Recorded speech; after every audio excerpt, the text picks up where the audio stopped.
प्रिय सञ्जीवनी, जुन मानसिकतामा मैले यो कलम समातेकी छु, मलाई थाहा छ त्यो मेरो पलायनभन्दा बढ्ता पराजय हो। तर विडम्बना, यो पराजय मैले आफैसँग गरेकी जिन्दगीको सबैभन्दा कठिन सङ्घर्षपछि प्राप्त गर्न सकेँ। यति ठूलो सङ्घर्ष मैले कहिले गरेकी थिइनँ। मैले विजयको नाममा आत्मोत्सर्ग गर्न सकिनँ। आज म के निष्कर्षमा पुगेकी छु भने आत्मोत्सर्गको लागि म उपयुक्त उम्मेदवार होइन। मलाई बाँच्न दिइनुपर्छ। म अब आफ्नै निम्ति बाँच्न चाहन्छु। म स्वार्थी र तुच्छ जीवन बाँच्न चाहन्छु। बाँच्ने तिर्खाले खरिसकेकी छु म। जहाँ आत्मा छटपटाइरहन्छ त्यहाँ आत्मोत्सर्गको औचित्यमा प्रश्न उभिँदैन। 4 वर्षपछि तिमीसँग पुनः भेट भयो र यो 4 वर्षपछि पनि ममा रहेको स्वार्थ, यदि यसलाई प्रेम भन्ने अनुमति छैन भने जुन हिसाबले विस्फोट भयो, त्यसपछि म मेरो जिन्दगीको बाटोमाथि पुनर्विचार गर्न विवश छु। र एउटा भयङ्कर निर्णयका साथ मैले यो कलम समातेकी छु। नसम्झ, यो मात्र एक आवेश हो, किनभने मलाई थाहा छ मैले यो आवेशलाई दबाइदिएँ भने फेरि अर्को अवसरमा त्यो विस्फोटित हुनेछ। जुन आवेश पटक पटक दोहोरिन्छ त्यो कसरी आवेश भयो? सम्भव छ तिमी मेरो भयङ्कर निर्णय सुन्न आतुर छौ, तर म साभिप्राय त्यो निर्णय अहिले तिमीलाई बताउँदिन, किनभने म के कुरामा भयभीत छु भने मेरो निर्णय सुनेर कतै तिमीले पनि अरू बुद्धिमान मानिसहरूले चाहिँ मेरो कन्फेसन पूरा नसुनी मलाई उपदेशहरू दिनेछौ। म तिम्रो बुद्धिमानीसँग परिचित छु। तिमीले आफ्ना भावनाहरूलाई बसमा राख्यौ, सधैँ सन्तुलित भएर रह्यौ, आफ्नो अतीतहरूलाई कहिल्यै व्यक्त हुन दिएनौ। ठिक छ, सन्तुलन व्यावहारिकता हो रे, तर अति पनि त एउटा सत्यता हो। म त भन्छु मान्छेले आफ्ना अतिहरूलाई पनि उद्घाटित गर्नुपर्छ र त्यसमाथि विजय हासिल गर्नुपर्छ। यदि आवश्यक छ भने दबाउनु र जित्नु एउटै कुरा होइन। तिमीले चाहिँ दुवैलाई एउटै सम्झी आफूलाई जित्यौ। तर सञ्जी, 4 वर्षपछि तिमीले एउटा गल्ती गर्यौ। तिमीले ढाँटिदिएनौ। साँच्ची भन्ने हो भने तिमीले ढाँट्न सकेनौ। ढाँट्न किन असमर्थ भयो? मलाई अटल विश्वास छ ढाँट्नमा तिम्रो त्यो असमर्थता कारण रहित छैन। मलाई स्पष्टीकरण दिनु पर्दैन सञ्जी। हामीले पुग्दो ढाँटिसकेका छौँ। अब अरू नढाँटौँ कृपया। 2 वर्षको वैवाहिक जीवनको अनुभवले ममा के विश्वास जमाइदिएको छ भने हामी स्त्रीहरूले तिमी पुरुषहरूसँग व्यवहार गर्दा तिमीहरूले विरासतमा पाएका विशेषाधिकार वा कम्तीमा त्यसको सांस्कारिक अवशेषलाई बिर्सन आउँदैन। एउटा पुरुष मानसिकता जहिले पनि विजयमा मात्र सम्झौता गर्न तयार हुन्छ। सम्झौता स्वयंमा हार्जित होइन, तर मनोवैज्ञानिक हिसाबले प्रस्तावक पराजित हुन्छ र समर्थक स्वीकारकर्ता चाहिँ विजेता। तिमी पुरुष हौ, फेरि एकपटक विजेता बन, मेरो विजेता। मलाई थाहा छैन अपवित्र के हो, तर मलाई विश्वास छ स्वीकारोक्तिले सबै अपवित्रता, सबै पापहरूलाई पखाल्दछ। म तिम्रो सामु फेरि एकपटक स्वीकारोक्ति दोहोऱ्याउँदैछु यसकारणले कि यसअघि पनि एउटा पुरुषको सामु मैले स्वीकारोक्ति गरिसकेकी छु। तयार छौ होइन मेरो स्वीकारोक्ति सुन्न?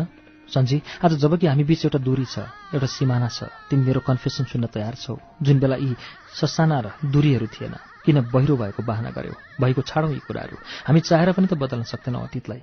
अतीत लाग्छ मेरो कुनै अतीत नै छैन। तिमी केलाई अतीत भन्छौ? फ्याँकिएका क्यालेन्डरहरूलाई? त्यसो हो भने मेरो अतीत थियो। तर अतीत त्यो भोगाइको नाम हो जसको तीव्रता समयको गतिसँगै क्रमशः फिक्का हुँदै जान्छ। भने मेरो कुनै अतीत छैन। म आज पनि हिजोका ती सबै एक एक मुस्कानलाई त्यत्तिकै ताजा अनुभव गर्छु, एक एक आँसुलाई त्यत्तिकै तातो अनुभव गर्छु। मेरो अतीत वर्तमानसँग एकाकार भएको छ। अस्ति तिमीसँग भेट्दा मलाई लागेन हामी वर्षौँपछि भेट भएका हौँ। बरु यस्तो लाग्यो हामी केही पल अघि मात्र छुट्टिएका थियौँ। आहा, त्यस क्षण तिमीले मेरो अनुभूति साझेदारी गर्न सकेको भए। बाहिर पानी परिरहेको छ, मलाई सम्झना छ तिमीले एकपटक भनेका थियौ तिमीलाई पानी परेको मन पर्दैन रे। तिमीलाई त बादल धुम्म लागिरहोस्, पानी पर्ला जस्तो होस्, तर परिचय नहालोस् रे, त्यस्तो मनपर्छ रे। त्यति बेला म बुझ्दैन थिएँ तिम्रो यस्तो विचित्र रुचि, तर आज म स्पष्ट बुझिरहेकी छु कति अप्रदाय हुन सक्छौ तिमी। कहिलेकाहीँ बिर्सिहालौँ, रुझिहालौँ जस्तो लाग्दैन। मेरो दुर्भाग्य मलाई चाहिँ पानी परेको नै मन पर्यो र अहिले पानी परिरहेको छ बाहिर। थाहा छैन किन हो, मलाई यस बेला बाल्यकालका क्षणहरू सम्झनामा आइरहेछन्। उफ, कति सुखद सम्झनाहरू गाँसेका छन् यो पानी पर्नुसँग। एउटा जमाना थियो बाल्यकाल, पानी परेको बित्पात रमाइलो लाग्थ्यो। नेत्रुक्क भिजिरहँदा एउटा अद्भुत नशा जिउभरि दगुरिरहेको महसुस गर्दथे। कपालको पानी काला हुँदै चुँडबाट चुइँदा आँखा चिम्लेर मजा लिन्थे। झन् घाम पानी परेको दिन त मेरो भुइँमै खुट्टा हुँदैन थियो। आँगनमा घुमी नाच्दथे। एक दिन विद्यालयबाट फर्कँदा पानी परेकोले छातै नओढी फर्केँ। घर पुग्दा म सर्वाङ्ग भिजिसकेकी थिएँ। आमाले बेसमारी अपार्नुभयो, तर मलाई वास्तै थिएन। भोलिपल्ट पानी पर्दा बारदालीमा बसेर भिजिदिएँ। आमाले कान्छ मात्र कोठामा लगेर थुनिदिनु भयो। एकैछिनपछि घाम पानी लाग्यो। झ्यालबाट हेरेँ, घामको सुनौला तेर्सा किरणहरूमा पानीका थोपाहरू चाँदी झैँ टल्कँदै खसिरहेका थिए। लाग्थ्यो मानव आकाशबाट पुष्पवृष्टि भइरहेछ। त्यस दिन आँगनमा नाच्ने मेरो अदम्य धोको कोठाभित्रै गुम्सेर रह्यो। कता यही नै त मेरा चाहनाहरू गुम्सनुको सुरुवात थिएन? बौलाई नठनाए। आज पनि घाम पानी परेको दिन पाउजु लगाएर आँगनमा नाचु लाग्छ। एक दिन 13-14 वर्षको हुँदो हो मेरो उमेर। मैले एउटा प्रेम पत्र लेखेकी थिएँ, एउटा काल्पनिक प्रेमीको नाउँमा। त्यो नै मेरो जीवनको पहिलो र अन्तिम प्रेम पत्र हुनु रहेछ। पानी परेको दिन थियो त्यो। मैले दाइको कोठाबाट एउटा उपन्यास चोरेर ल्याएकी थिएँ। दाइ उपन्यास खुब पढ्थ्यो, तर मलाई चाहिँ पढ्न दिँदैनथ्यो। उपन्यास एउटा दुखान्त प्रेम कथाको थियो। आँसुका बलिन्द्र धारासँग तुरेकी थिएँ उपन्यास सकेर बाहिर हेरेँ। पानी झमझम एकनासित परिरहेको थियो। कति समान थियो म र प्रकृतिको अवस्था। मैले कल्पना गरेँ त्यो उपन्यासकी नायिका म नै हुँ र एउटा लामो प्रेम पत्र लेखेँ, एउटा अज्ञात प्रेमीको नाउँमा। पत्रलाई दोहोऱ्याइतिर पढेँ। प्रत्येकपल्ट आँसुका अनगिन्ती नदीहरू बगे। आहा, कति स्वादिला थिए ती आँसुहरू। त्यति स्वादिला आँसुहरू कमै बगाएकी छु मैले। पछि एउटा दुर्घटना भयो। मेरो प्रेमपत्र बाबाको हातमा पर्यो। सबैका सामु मेरो काल्पनिक प्रेमपत्र पढियो। बाबाले मलाई गाली गर्नुभयो। यद्यपि त्यस अघि र पछि उहाँले मलाई कहिले गाली गर्नुभएको छैन। आमाले केर्नुभयो। दाइले चाहिँ तत्काल केही भनेन। ऊ मान्छे धेरै फरक छ। ऊ त मेरो अनुभूति देखेर चकित थियो। मलाई सम्झना छ, मेरो बेइज्जती भएको त्यसै साँझ दाइ त्यो प्रेमपत्र बोकेर मेरो कोठामा आएको थियो। मैले उसका अनुहारमा हेरेर त्यो देख्नासाथ मलाई थाहा भयो उसँग डराउनु पर्ने आवश्यकता छैन। म ढुक्क भएँ। उसको अनुहार उज्यालो थियो, ओठमा दबाईको मुस्कान थियो र आँखा चम्किला। ऊ केही भन्न चाहिरहेको थियो, तर स्पष्ट बुझ्न सकिन्थ्यो उसले उपयुक्त शब्दहरू भेटिरहेको छैन। मलाई अनुमान थिएन त उसले भन्यो र अगाडि फेरि शब्दहरू भेटेन। उसका घाँटीसम्म शब्दहरू अट्टेस-मट्टेस थिए। दाइको यस्तो प्रतिक्रियाको मसँग एउटै जवाफ थियो, म रोइदिएँ। उसले मेरो आँसु पुछिदिनु आवश्यक सम्झेन। उसले बुझिहाल्यो ती त्राणका आँसुहरू थिए, धन्यवाद र कृतज्ञताका आँसुहरू थिए। उफ, कति स्पष्टसँग बुझ्छ मलाई। उसका चम्किला आँखाहरू अगाडि म आफूलाई एकदम नाङ्गी पारदर्शी ठान्दछु। मेरो पिठीमा थपथपाएर मलाई एक्लै छाडेर उ गयो। जाने बेलामा उसले भनेको थियो, अब त केटाकेटी रहेनस्। अर्थात् म तरुणी भएँ। पत्यार मान्छौ सन्जी? दाइले घुमाएर मलाई तरुणी भएको घोषणा गरेको त्यही दिनदेखि मैले आफूलाई साँच्चीकै तरुणी ठान्न थालेँ। उसले मलाई एक रातमै तरुणी बनाइदियो। यति शक्तिशाली थियो उसको प्रभाव। र परिणाम के भयो भने हाम्रो घरमा आउने प्रत्येक आगन्तुक जो मेरो रूप नक्साको प्रशंसा गर्न चुक्दैनथे, उनीहरूको शब्दहरूले अब मेरो लागि एक विशेष अर्थ, एक विशेष स्वरूप लिन थाल्यो। उनीहरूको शब्द मलाई केही असजिलो जस्तो, केही कुतकुती लगाउने जस्तो अनुभव हुन थाल्यो। गायब थिए मेरा बाल्य सुलभ तटस्थता र बेमतलब। ओहो, दाइको एक टिप्पणी, एक आदेशले म भित्र बैंस जन्मिसकेछ। र अब बाटोघाटो भिडभाडमा देखिने परिचित अपरिचित आँखाहरूले मेरो बैंसको पुष्टि गर्दै गए। संसारले मेरा लागि अब एउटा नयाँ सौन्दर्य ग्रहण गरिसकेको थियो। आहा, कति स्वादिलो, कति नशालु मुग्धता र आकर्षण कैद छन् मलाई हेर्ने प्रत्येक आँखाहरूमा। र क्याम्पसको आरम्भिक वर्ष जहाँ तिम्रो र मेरो भेट हुनुको दुर्घटना सम्पन्न भयो, त्यहाँ पनि अपवाद थिएन मेरो बैंसालो अनुभूतिजन्य क्षितिजको स्वादिलो विस्तार। फूल बिछिएको हुन्थ्यो मेरो कदममा, मैले कुतकुती सहन सकुन्जेल। मिश्री घोलिएको थियो मेरो मुस्कानमा, म कुन आँखामा मुग्धता पढौँ। शान्त कक्षामा मैले आँखा मात्र उठाउनु पर्थ्यो। प्रत्येक जोडी आँखाहरू सिधै मसँग जुत्थे र ती अचूक इन्द्रिणीमा अनुवाद हुन्थे। हुर्किसकेको रहेछ ममा एक आकर्षण, एक मोहकता, र म यसको सम्पूर्ण एकाधिकारी थिएँ। म एउटा नौलो गौरवको चेतनाले जोसी भरिन्थेँ। अकस्मात एक दिन मेरो फूल, झरना र इन्द्रिणीको यो संसारमा एउटा आदि आयो, एउटा बाधकता आयो, एउटा हस्तक्षेप आयो। एक दिन मैले के अनुभव गरेँ भने मेरै कक्षामा एक जोडी अनुत्सुक आँखाहरूको अस्तित्व मौजुद छ। सर्वथा नौलो अनुभव मेरो लागि कि कुनै आँखामा मैले उपेक्षा पढ्नु परेको थियो र आजसम्म, तर यी अनुत्सुक आँखाहरू मेरो कथित नौलो गौरव चेतना मानव झुसीबाट निम्ठोमा झर्यो। मैले छड्के जाँचहरू सुरु गरेँ। ती आँखाहरू मसँग कहिल्यै जुँदैनन्, ती सिधै ब्ल्याकबोर्डतिर तानिएका हुन्थे। एउटा कुरा चाहिँ राम्रैसित मार्क गरेँ मैले, गजबको ध्यानमग्नता थियो ती आँखामा, गजबको व्यस्तता र गजबको जाँगर थियो ती आँखामा। तर ती मतिर कहिल्यै खिचिएनन्। मलाई अपुरो साबित गरी छाडे तिनले, मलाई अधुरो साबित गरी छाडे तिनले। ती मतिर कहिल्यै खिचिएनन्। मेरो सम्पूर्ण गौरव, मेरो सम्पूर्ण अहङ्कारमाथि एक थप्पड थियो त्यो, एक चुनौती, एक ललकार थियो त्यो। मलाई लाग्यो मेरा सम्पूर्ण मन नपराईहरू सुहोरेर छ्यापिदिउँ ती घमण्डी आँखाहरूमा, जसले मलाई अधुरो र अपुरो साबित गरिरहेछन्। एक दिन बाटोमा ती आँखाहरू मेरो आँखासँग जुधी छाडे। उफ, कति निश्चल उदात्तता थियो ती आँखामा, कति सन्तुलित, कति शालीन मुस्कान थियो ती आँखामा। आहा, कति फरक, कति शक्तिशाली थियो तिम्रो हेराइ। साँच्चै शक्तिशाली थियो तिम्रो हेराइ। त्यसले मेरो एक छत्र साम्राज्य जहाँ म मग्न थिएँ यसलाई चकनाचुर पारिदियो। अब मलाई सबका सब मानिसहरूको हेराइ सस्तो, अमर्यादित र अझ भनौँ भने अश्लील लाग्न थाल्यो। कहाँ गए तिनका आँखाहरूमा मैले पढ्ने गरेको मुग्धता आकर्षणहरू? कहाँ गए तिनका आँखाहरूमा मलाई कुतकुती लगाउन स्वागत र मौन आमन्त्रणहरू? तिम्रो एक निश्चेष्ट हेराइ मेरो संसार बदल्न पर्याप्त थियो। मेरो धृष्टताहरूलाई माफ गर। साँच्चै मैले तिम्रो आँखा पढेको त्यही क्षण मलाई लाग्यो यही हो मेरो बैंसको चोखो हकदार, यही हो मेरो प्रथम प्रेम पत्रको त्यो अज्ञात प्रेमी जसले म भित्र बैंसालो अनुभूतिको उद्घाटन गरिदियो। र ठिक त्यही क्षण मलाई मेरो अन्तःप्रेरणाले भन्यो, यो मान्छेलाई त पाउन सक्दिनस्। तर म तिमीलाई संसारको कुनै पनि कुरासँग साट्न तयार थिइनँ। कक्षाहरू पूर्ण मच्चाइमा थिए। प्रयोगात्मक कक्षाहरू सुरु भइसकेका थिए। तिमीलाई यादै होला, प्रयोगात्मक कक्षामा चाहिँ शिक्षकहरू अलि लापरवाही हुन्थे। एकजनालाई सिकाए भने अरू सबै झुमिनु पर्थ्यो वरिपरि। स्पष्टै छ, पछि पर्नेहरूले सिक्ने त के, देख्ने मौकाबाट समेत वञ्चित हुनु पर्थ्यो। त्यसो हुँदा धेरै आधारभूत सिपहरू समेत सिक्न सकेकी थिएन। त्यसै काम चलिरहेको थियो। एक दिन वनस्पति शास्त्रको प्रयोगात्मक कक्षामा डाँठको सेक्सन काट्नुपर्ने थियो। जति काटे पनि अपेक्षित पातलो सेक्सन निकाल्न सकिरहेकी थिएन। 10-20वटा सेक्सन सूक्ष्मदर्शक यन्त्रमा राखेर हेर्दा पनि राम्रो सेक्सन ननिस्केकोले हैरान भएकी मात्र होइन, अरूलाई देखाउन वा सोध्न समेत सङ्कोच लागिरहेको थियो। झन् तिमीले मेरो हताश हुनुको भ्यौ पाएर हो वा किन हो, बीचबीचमा मतिर पुलुक हेरिदिनाले म झन् हताश भइरहेकी थिएँ। तिम्रो दृष्टि मतिर नपरोस् भनेर म चाहन्थेँ, तर तिमी त उल्टै झन् मतिर आयो। तिम्रो नजिकिनु सँगसँगै मेरो मुटुको रक्त प्रवाह तीव्रतर हुँदै गइरहेको थियो। म भित्रभित्रै खुम्चिँदै गइरहेकी थिएँ। तिमी म छेउ पुग्दा त म यस्तो अनुभव गरिरहेकी थिएँ मानौ खुम्चँदै म एउटै डल्लो बनेर मेचमाथि बसिरहेको छु।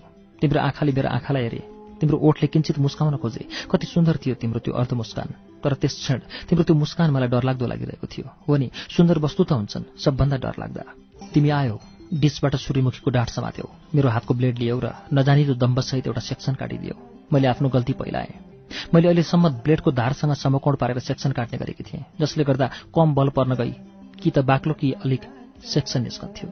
तिमीले चाहिँ ब्लेडको धारसँग झण्डै समानान्तर पारेर काट्यौ, कति हलुकासँग, कति कुशलताका साथ। अलिकति त ईर्ष्या पनि लागेको त्यस वखत मलाई। एकै क्षणमा 67-10-12वटा पातला र राम्रा सेक्सनहरू काटिदियो। म खुसी थिएँ। अब मैले काट्नु नपर्ने भयो, तिमीले काटेको सेक्सन नै स्लाइडमा राख्छु भनेर। तर तिमी त छुच्चो पो निक्ल्यौ, आफूले काटेको सेक्सनहरू नदिएर भन्यौ, ल आफै काट। बाफ्रे, यो मान्छेले जन्मदै लिएर आएको छ कि क्या हो गुरु बन्ने अधिकार? जे भए पनि मेरो अघिको हताशपना लोप भइसकेको थियो। त्यसको ठाउँमा एक प्रकारको रोमाञ्च, लज्जा र के मिसिएको एउटा अनौठो भाव महसुस गरिरहेकी थिएँ। तिमी हेरिरह्यौ, म काट्दै गएँ।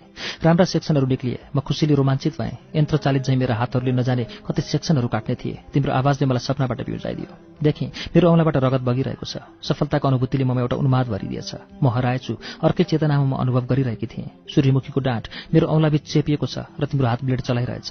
तिम्रो औँलाबीच च्यापिएको ब्लेडले लगाइदियो घाउ मेरो औँलामा। तिमीले लगाइदियौ घाउ मेरो औँलामा। कति सुखद। दुखाइको कुनै नामो निशान छैन। आनन्दको अथाह सागरमा डुबुल्की लगाइरहेछन् मेरा संवेदनाहरू। मैले न रगत पुस्ने चेष्टा गरेँ, न थुन्ने, केवल हेरिरहेँ। केटाकेटी छँदा बुढी औँलामा एउटी केटीको चित्र बनाएर कुर्ताको फेरले घुम्टो लगाइदिन्थेँ र कान्छो भाइलाई देखाउँदै जिस्काउँथेँ, यी तेरो दुलै, हेर त मन पर्यो तँलाई। ऊ मलाई तकियाले हिर्काउँथ्यो, नपुगे रोइदिन्थ्यो। मलाई फकाउन हम्मी पर्थ्यो। केही नलागे मेरो टिकाटालोको पैसा काम आउँथ्यो। उस बेला उसलाई ललिपप किनिदिएर सन्ती गर्न। प्रयोगशालामा त्यस दिन केटाकेटी हुँदा मैले बनाउने गरेको त्यस दुलैको सिउँदो लिएर तिम्रो ब्लेडले घाउ लगाइदिएको थियो। दुलैको सिउँदो मानव सिन्दुरले भरिएको थियो। भगवान, त्यो दुलै मनै भइदिए कि भए। तिमीले ल्याबुवाईलाई बोलायो, दौडधुप गरेर टेप लिएर आयो र लगाइदियो मेरो औँलामा। कति सुखद स्पर्श थियो। औँलाबाट रक्त प्रवाह समाप्त भयो, तर त्यो सँगै आरम्भ भयो मुटुको रगतले लेखेको एउटा कथा। घाउ अन्ततः केही दिनपछि निको भयो र खाटा बस्यो। तर मेरो अन्तरमा तत्क्षण लागेको मिठो घाउ कहिले निको भएन। त्यसमा समयको धुलो जम्न सकेन। त्यसमा विस्मृतिको खाटा बस्न सकेन। आलै रह्यो त्यो र आलै छ आजसम्म। जति बिर्सन खोजेँ त्यति नै बल्झियो त्यो। मेरो लाखौं भगीरथ प्रयासले त्यसमा टेप लगाउन सकेनन्। बाहिर पानी रोकियो, भित्र बर्सिरहेछ। तिमी बर्सिरहेछौ, म रुजिरहेकी छु। फरक यति हो, बर्सिने बादललाई थाहा छैन ऊ धरतीको कुन शुष्क कुनालाई छपछपी रुजाइरहेछ। एक दिन नैनीतालमा पनि त यसै गरी पानी रोकिएको थियो। यसै गरी मिठो घाम लागेको थियो। तर यसै गरी गुम्सेकी थिएन म। अल इन्डिया टुर याद छ तिमीलाई? हलमा हामी सब सिनेमा हेरिरहेका थियौं, एउटै लहरको सिटहरूमा बसेर। सिनेमा के थियो मलाई मतलब थिएन। मलाई त मतलब थियो तिमीसँगै बसेँ। तर तिमीले मेरो यस प्रयत्नको झन्कोसम्म पाएनौ। यही त मेरो जीवनको एउटा ठूलो त्रासदी भयो। तिमीले कहिले मेरो चेष्टाहरूलाई पढ्ने प्रयत्न गरेनौ। कहिले गरेनौ सन्जी? कहिले त लाग्छ तिम्रो मुटु नै छैन। बैँच्ने नआई तिमी 20 वर्षमै बुढो भइसकेका छौ। तिमी मौन थियौ मसँगै, तिमी निश्चल थियौ मसँगै। तिमी अन्दाजै गर्न सक्दैनौ मेरो 18 वर्षका स्वप्निल बैंसलाई कुन पहाड उठाउन परिरहेको थियो तिम्रो यो जड सामिप्य स्वीकार गर्न, तिम्रो यो निष्क्रिय र निर्जीव सामिप्य स्वीकार गर्न। एउटा रात छटपटाइरहेको थियो, छातीमा जुन टाँसेर। एउटा किनारा छटपटाइरहेको थियो, नजिकै सागरका उठ्न बेखबर छालहरू देखेर। आओस् न एउटा आँधी, सागरमा छालका पहाडहरू उठुन्, किनारा छिया होस्। तर आँधी आएन, उठेनन् छालका पहाडहरू। सागर मानौ पुराणको कुनै आदिम ऋषि हो। ऊ हजारौं वर्षदेखि समाधिस्थ छ र अरू हजारौं वर्ष समाधिस्थ रहनेछ। मेरो सन्जी, मैले सहन सकिनँ तिम्रो सामिप्यको यो कठोरतालाई, यो हिउँलाई, यो पीडालाई। मलाई लाग्यो त्यहाँबाट उठिदिउँ र भागिदिउँ टाढा, धेरै टाढा। हुन सक्छ भने यति टाढा जहाँ केवल विस्मृति नै विस्मृति छ, जहाँ मुटु बिना नै बाँच्न सकिन्छ। हुँदो हो त्यस्तो ठाउँ? म कति सजिलो गरी बाँच्ने थिएँ, तिमीलाई के थाहा? स्मृति र मुटु बोकेर म कति शास्तिले बाँचेँ। मन उठ्यो तर फेरि बस्यो। कहाँ होला र त्यति सजिलो गरी बाँच्ने ठाउँ? दूरता त झन् भयङ्कर त्रासदी हो। त्यहाँ म झनै निश्वासिनै छु। एउटा कल्पनातीत आश्चर्य, तिम्रो हात चपक्क मेरो काँधमाथि थियो। एउटा अयातित वरदानको प्राप्ति झैं। लज्जाको पारदर्शी पर्दामा लैपिटेको एउटा मधुरतम झन्झनाहट शिरदेखि पाउसम्म दगुर्यो मेरो। मैले आँखा चिम्ले। तिम्रो हातले मेरो गर्दन, कपाल, गाला सुमसुमाउँदै गयो। ममा बिस्तारै एउटा अनौठो बेहोसी छाउँदै गयो र बेहोसीमै भए पनि म अलिकति विस्मित भएँ जब तिम्रो हातले यति मन परि त नगर्नुपर्ने हो तिम्रो हातले। मैले तिम्रो चकचके हातलाई हेरेँ। आश्चर्य, घोर आश्चर्य। तिमी त हातमा चिउँडो अड्याएर मजाले सिनेमा हेरिरहेका थियौ। त्यसो भए मेरो जिउमा कसको हात त? मैले त्यो हातलाई एक झड्कामा यसरी फालिदिएँ मानौ त्यो मेरो जिउमा सुलुल्ल बगिरहेको एउटा सर्प हो। घिनलाग्दो, डरलाग्दो। पछाडि फर्केर हेरेँ, साँच्चै त्यो डरलाग्दो सर्प चाहिँ थियो। एउटा देशी गुण्डा थियो मेरो पछाडि। भय र त्रासको एउटा सिरेटो जिउभरि महसुस गरेँ मैले के ठानेकी थिएँ भने तिम्रो हातको भ्रम मैले उसलाई दिन पुगेकी सहुलियतको कारणले यसो भए तापनि अब मैले उसको हात फालिदिएकोले उसले यसो गर्ने छैन। तर मेरो आशा एकैछिनपछि छ्यान्न भयो जब उसका हात पुनः मेरो काँधमा आइपुगे। मैले बलपूर्वक उसका हात फ्याँक्ने चेष्टा गरेँ, तर ती टसमस भएनन्। तिमीले खैकुन्नी कसरी हो चाल पाएछौ। भाई साहब, आप अगर जानबूझकर ये हाथ यहाँ रख रहे हैं तो यकीन मानिए आपका हाथ हमें पसंद आएगा। हमारे पास खुकुरी है और हम इसका इस्तेमाल आपके हाथ पर करेंगे। यो तिमीले त्यस गुण्डाको हात हटाइदिँदै भनेका थियौ। तिम्रो त्यो फिल्मी डायलगमा त्यस्तो बेलामा पनि म मुस्कुराएँ। त्यो गुण्डा उठेर गयो। तिम्रै सल्लाह बमोजिम हामी केटा र केटीहरू बिराएर बस्यौं। त्यो गुण्डो फेरि आयो, साथमा अरू साथीहरू लिएर। अब हाम्रो पछाडि ती गुण्डाहरू कोही रिभल्भर घुमाउँदै थिए, कोही फिल्मी शैलीका संवादहरू बोल्दै थिए। घटना पुरै फिल्मी ढङ्गले घटिरहेको थियो। मध्यान्तर भयो, गुण्डाहरू बाहिर गए। तिम्रो आदेशअनुसार हामी सबै केटीहरू र केही केटा साथीहरू थर्ड क्लासतिरको बाटो गरेर भाग्यौं। यद्यपि म न तिम्रो सुरक्षा गर्न सक्थेँ न स्वयं आफ्नै। तैपनि सन्जी, किन मलाई त्यस वखत भाग्ने चाहना पटक्कै थिएन। त तिमीसँगै रहन चाहन्थे, तिमीसँगै रहेर सम्पूर्ण दुर्घटनाहरू बिहोर्न चाहन्थे। तर तिमीले मलाई सधैँ दुर्घटनाहरूबाट बचायो। तिम्रो साथमा दुर्घटना बिहोर्ने सुख मलाई कहिले दिएनौ। यही त मेरो जीवनको सबभन्दा ठूलो दुर्घटना भयो सन्जी। आजभोलि थुप्रै दिनहरू र कहिले त महिनौ पनि त्यसै बिताइदिएकी छु, बिना कुनै छटपटी। तर त्यस दिन विश्वास मान, तिमी हलबाट होटल नफर्कुन्जेलका 14वटा मिनटहरूमा मैले ठूला 14वटा युगहरू बिताइदिएकी थिएँ। तिमी फर्क्यौ, म रोइदिएँ। तिमीले सम्झायौ, झन् रोइदिएँ। बेलुका फेरि रोइदिएँ। किन रोएँ होला म? कसले के अर्थ लगाएको नि मेरो रुवाईको त्यस दिन। तर म आफैले भने कुनै अर्थ लगाउन सकिरहेकी थिइनँ। आज पनि जब त्यस रुवाईको अर्थ लगाउन खोज्छु, कसो अल्मलिन्छु म। सम्झाउने उपक्रमको आखिरमा तिमीले भन्यौ, किन यति हताश भए कि? यतिका साथीहरू छन्, म छु। मैले केही सुनिनँ। अन्तिम शब्द म छु बाहेक। म छु, तर कहाँ, कति नजिक अथवा कति टाढा, मलाई चिच्याएर भन्न मन लागेको थियो। तिमी छैनौ सन्जी, तिमी कहिले पनि थिएनौ। रसायनशास्त्रको प्रयोगशालामा एक दिन एसिड मेरो हातमा पोखिँदा तिमीले पानीले पखालिदिँदा पनि तिमी थिएनौ। काश्मीरको हिउँमा म चिप्लेर रड्दा तिमीले हात समातेर उठाउँदा पनि तिमी थिएनौ। दिल्लीको अस्पतालमा मलाई तिमीले रातभर कुर्दा पनि तिमी थिएनौ। सन्जी, तिमी थिँदै थिएनौ र छैनौ। तर चिच्चाइन, मैले आफ्नो शरीरलाई छाडिदिएँ। अब म तिम्रो बाहुपासमा थिएँ। मैले आँखा चिम्लेँ। यसै बेला मेरो मृत्यु हुँदो हो त कति सुखद हुँदो हो त्यो। र जब आँखा खोलेँ, तिमी साँच्चीकै थिएनौ। तर म तिम्रो आगमनको गन्ध अझै सुँग्न सक्थेँ। तिम्रो बसाइको आकृति अझै देख्न सक्थेँ। हो त, तिम्रै आकारको आकृति। त्यो आकृति उठ्यो, ढोकासम्म गयो, फर्केर हेऱ्यो। मैले सुस्तरी बोलाएँ। त्यसले मतिर 2 कदम मात्र के बढाएको थियो, त्यो एकदमै लोप भयो। मेरो अगाडि निष्फट्ट अन्धकार छायो। मेरो साथीले बत्ती निभाएकी रहेछ। म सम्झन्छु त्यस क्षण जब तिम्रो बाहुपासमा थिएँ। मेरो यो मौन आग्रहलाई, मेरो समर्पणलाई सरासरी बुझ पचाइदेऊ तिमीले। मेरो स्वस्थ र मोहक शरीरले तिमीमा कुनै गर्मी पैदा गर्न सकेन, कुनै आन्दोलन मच्चाएन। आखिर तिमी कुन धातुले निर्मित छौ? किन यति चिसो तिमी? वस्तुतः तिमी चिसो होइन। तिमी त्यस वखत पनि मलाई भित्रभित्रै चाहन्थ्यौ, होइन? जसलाई भित्रभित्रै चाहना गरिन्छ, उहीप्रति बाहिर यति चिसिन सक्यौ। किन मान्छेको भित्र र बाहिर यति ठूलो अन्तर हुन्छ? भित्रको यथार्थको मुख मोसेर बाहिरको अभिनयलाई झाङ्गिन दिनुपर्ने बाध्यताको भारी कसरी बोकिरहन सक्यौ? भित्र र बाहिर छुट्याउने पर्खाललाई भत्काउनु हुँदैन, भत्काउन सकिँदैन। मैले त भत्काइदिएँ त्यो पर्खाललाई। हुन त त्यो सँगसँगै मेरो घर भत्क्यो, मेरो रवि भत्क्यो, र सायद भत्केँ म पनि। तर मलाई भत्कनदेखि डर लागेन। प्रत्येक विनाशको गर्भमा सृजनाको बिउ हुन्छ। मलाई डर यति थियो, मेरो भत्कनको गर्भमा रहेको सृजनाको बिउ कतै नउम्रदै मरिसकेको त छैन। बिउ उम्रनलाई पनि त उपयुक्त प्रकाश, तापक्रम र आर्द्रता चाहिन्छ। के थाहा, मेरो किताबमा प्रकाश छ कि अन्धकार, ताप छ कि हुँ, आर्द्रता छ कि खडेरी। अन्ततः टुर सकियो। सबै काठमाडौँ फर्क्यौं। धेरै दिनसम्म छाइरह्यो टुरको दङदङ्गी। आजभोलि पनि जब टुरको सम्झना आउँछ, म झण्डै विचलित हुन्छु। त्यसपछिका दिनहरूमा तिमी न टाढियौ न नजिकियौ। तिम्रो व्यवहारले ममा घरि बसन्त ऋतु ल्याउँथ्यो, घरि शिशिर। घरि म पत्याउँथेँ तिमीलाई, घरि म डाँट्थेँ आफैलाई। सायद त्यसो पनि होइन, तिमीलाई पत्याउँदै पत्याइन मैले। तर यो नपत्याउनु यति कष्टप्रद थियो कि तिमीलाई पत्याउन परिहाल्थ्यो मलाई, र मैले तिमीलाई पत्याइरहेँ। यति विचित्र बनाइदिएका थियौ तिमीले मलाई। परीक्षा आयो र गयो। परीक्षाफल प्रकाशित भयो। तिमीले राम्रो श्रेणीमा उत्तीर्ण गर्यौ, म पनि उत्तीर्ण भएँ। तर होइन, मेरो त परीक्षाफल नै प्रकाशित भएन। म जो जीवनको हरेक परीक्षाफल ज्ञात हुनबाट वञ्चित छु यस्तो लाग्छ। मैले थाहै नपाए तिमीले मलाई रेस टिकट गरिदिएका छौ। बीएससीमा भर्ना भएँ। पहिलो कक्षा नै शून्य लाग्यो। भनिरहन पर्दैन, तिमी आएनौ। कुनै प्रकारले हाजिर रजिस्टर हेरेँ, तिम्रो नाम थिएन। लाग्यो मेरै नाम थिएन। शिक्षकले कहिले पनि रोल कल गरेन। तिमीले कहिले पनि हाजिर भनेनौ। तर मेरो हृदयको रजिस्टरमा थियो तिम्रो नाम, कहिले नमेटिने नाम, मुटुको रगतले लेखेको नाम। र त्यहाँ तिमी हरेक दिन, हरेक घडी, हरेक पल हाजिर थियौ। मैले कुनै पनि दिन गयल गर्न दिइनँ तिमीलाई सन्जी। पछि तिम्रो एकजना साथीबाट सुने, तिमी छात्रवृत्तिको लागि छानिएका रहेछौ। उसैले भन्यो तिमी बेलायत जाँदैछौ 4 वर्षको लागि। तर मैले सुने 4 करोड वर्षका लागि।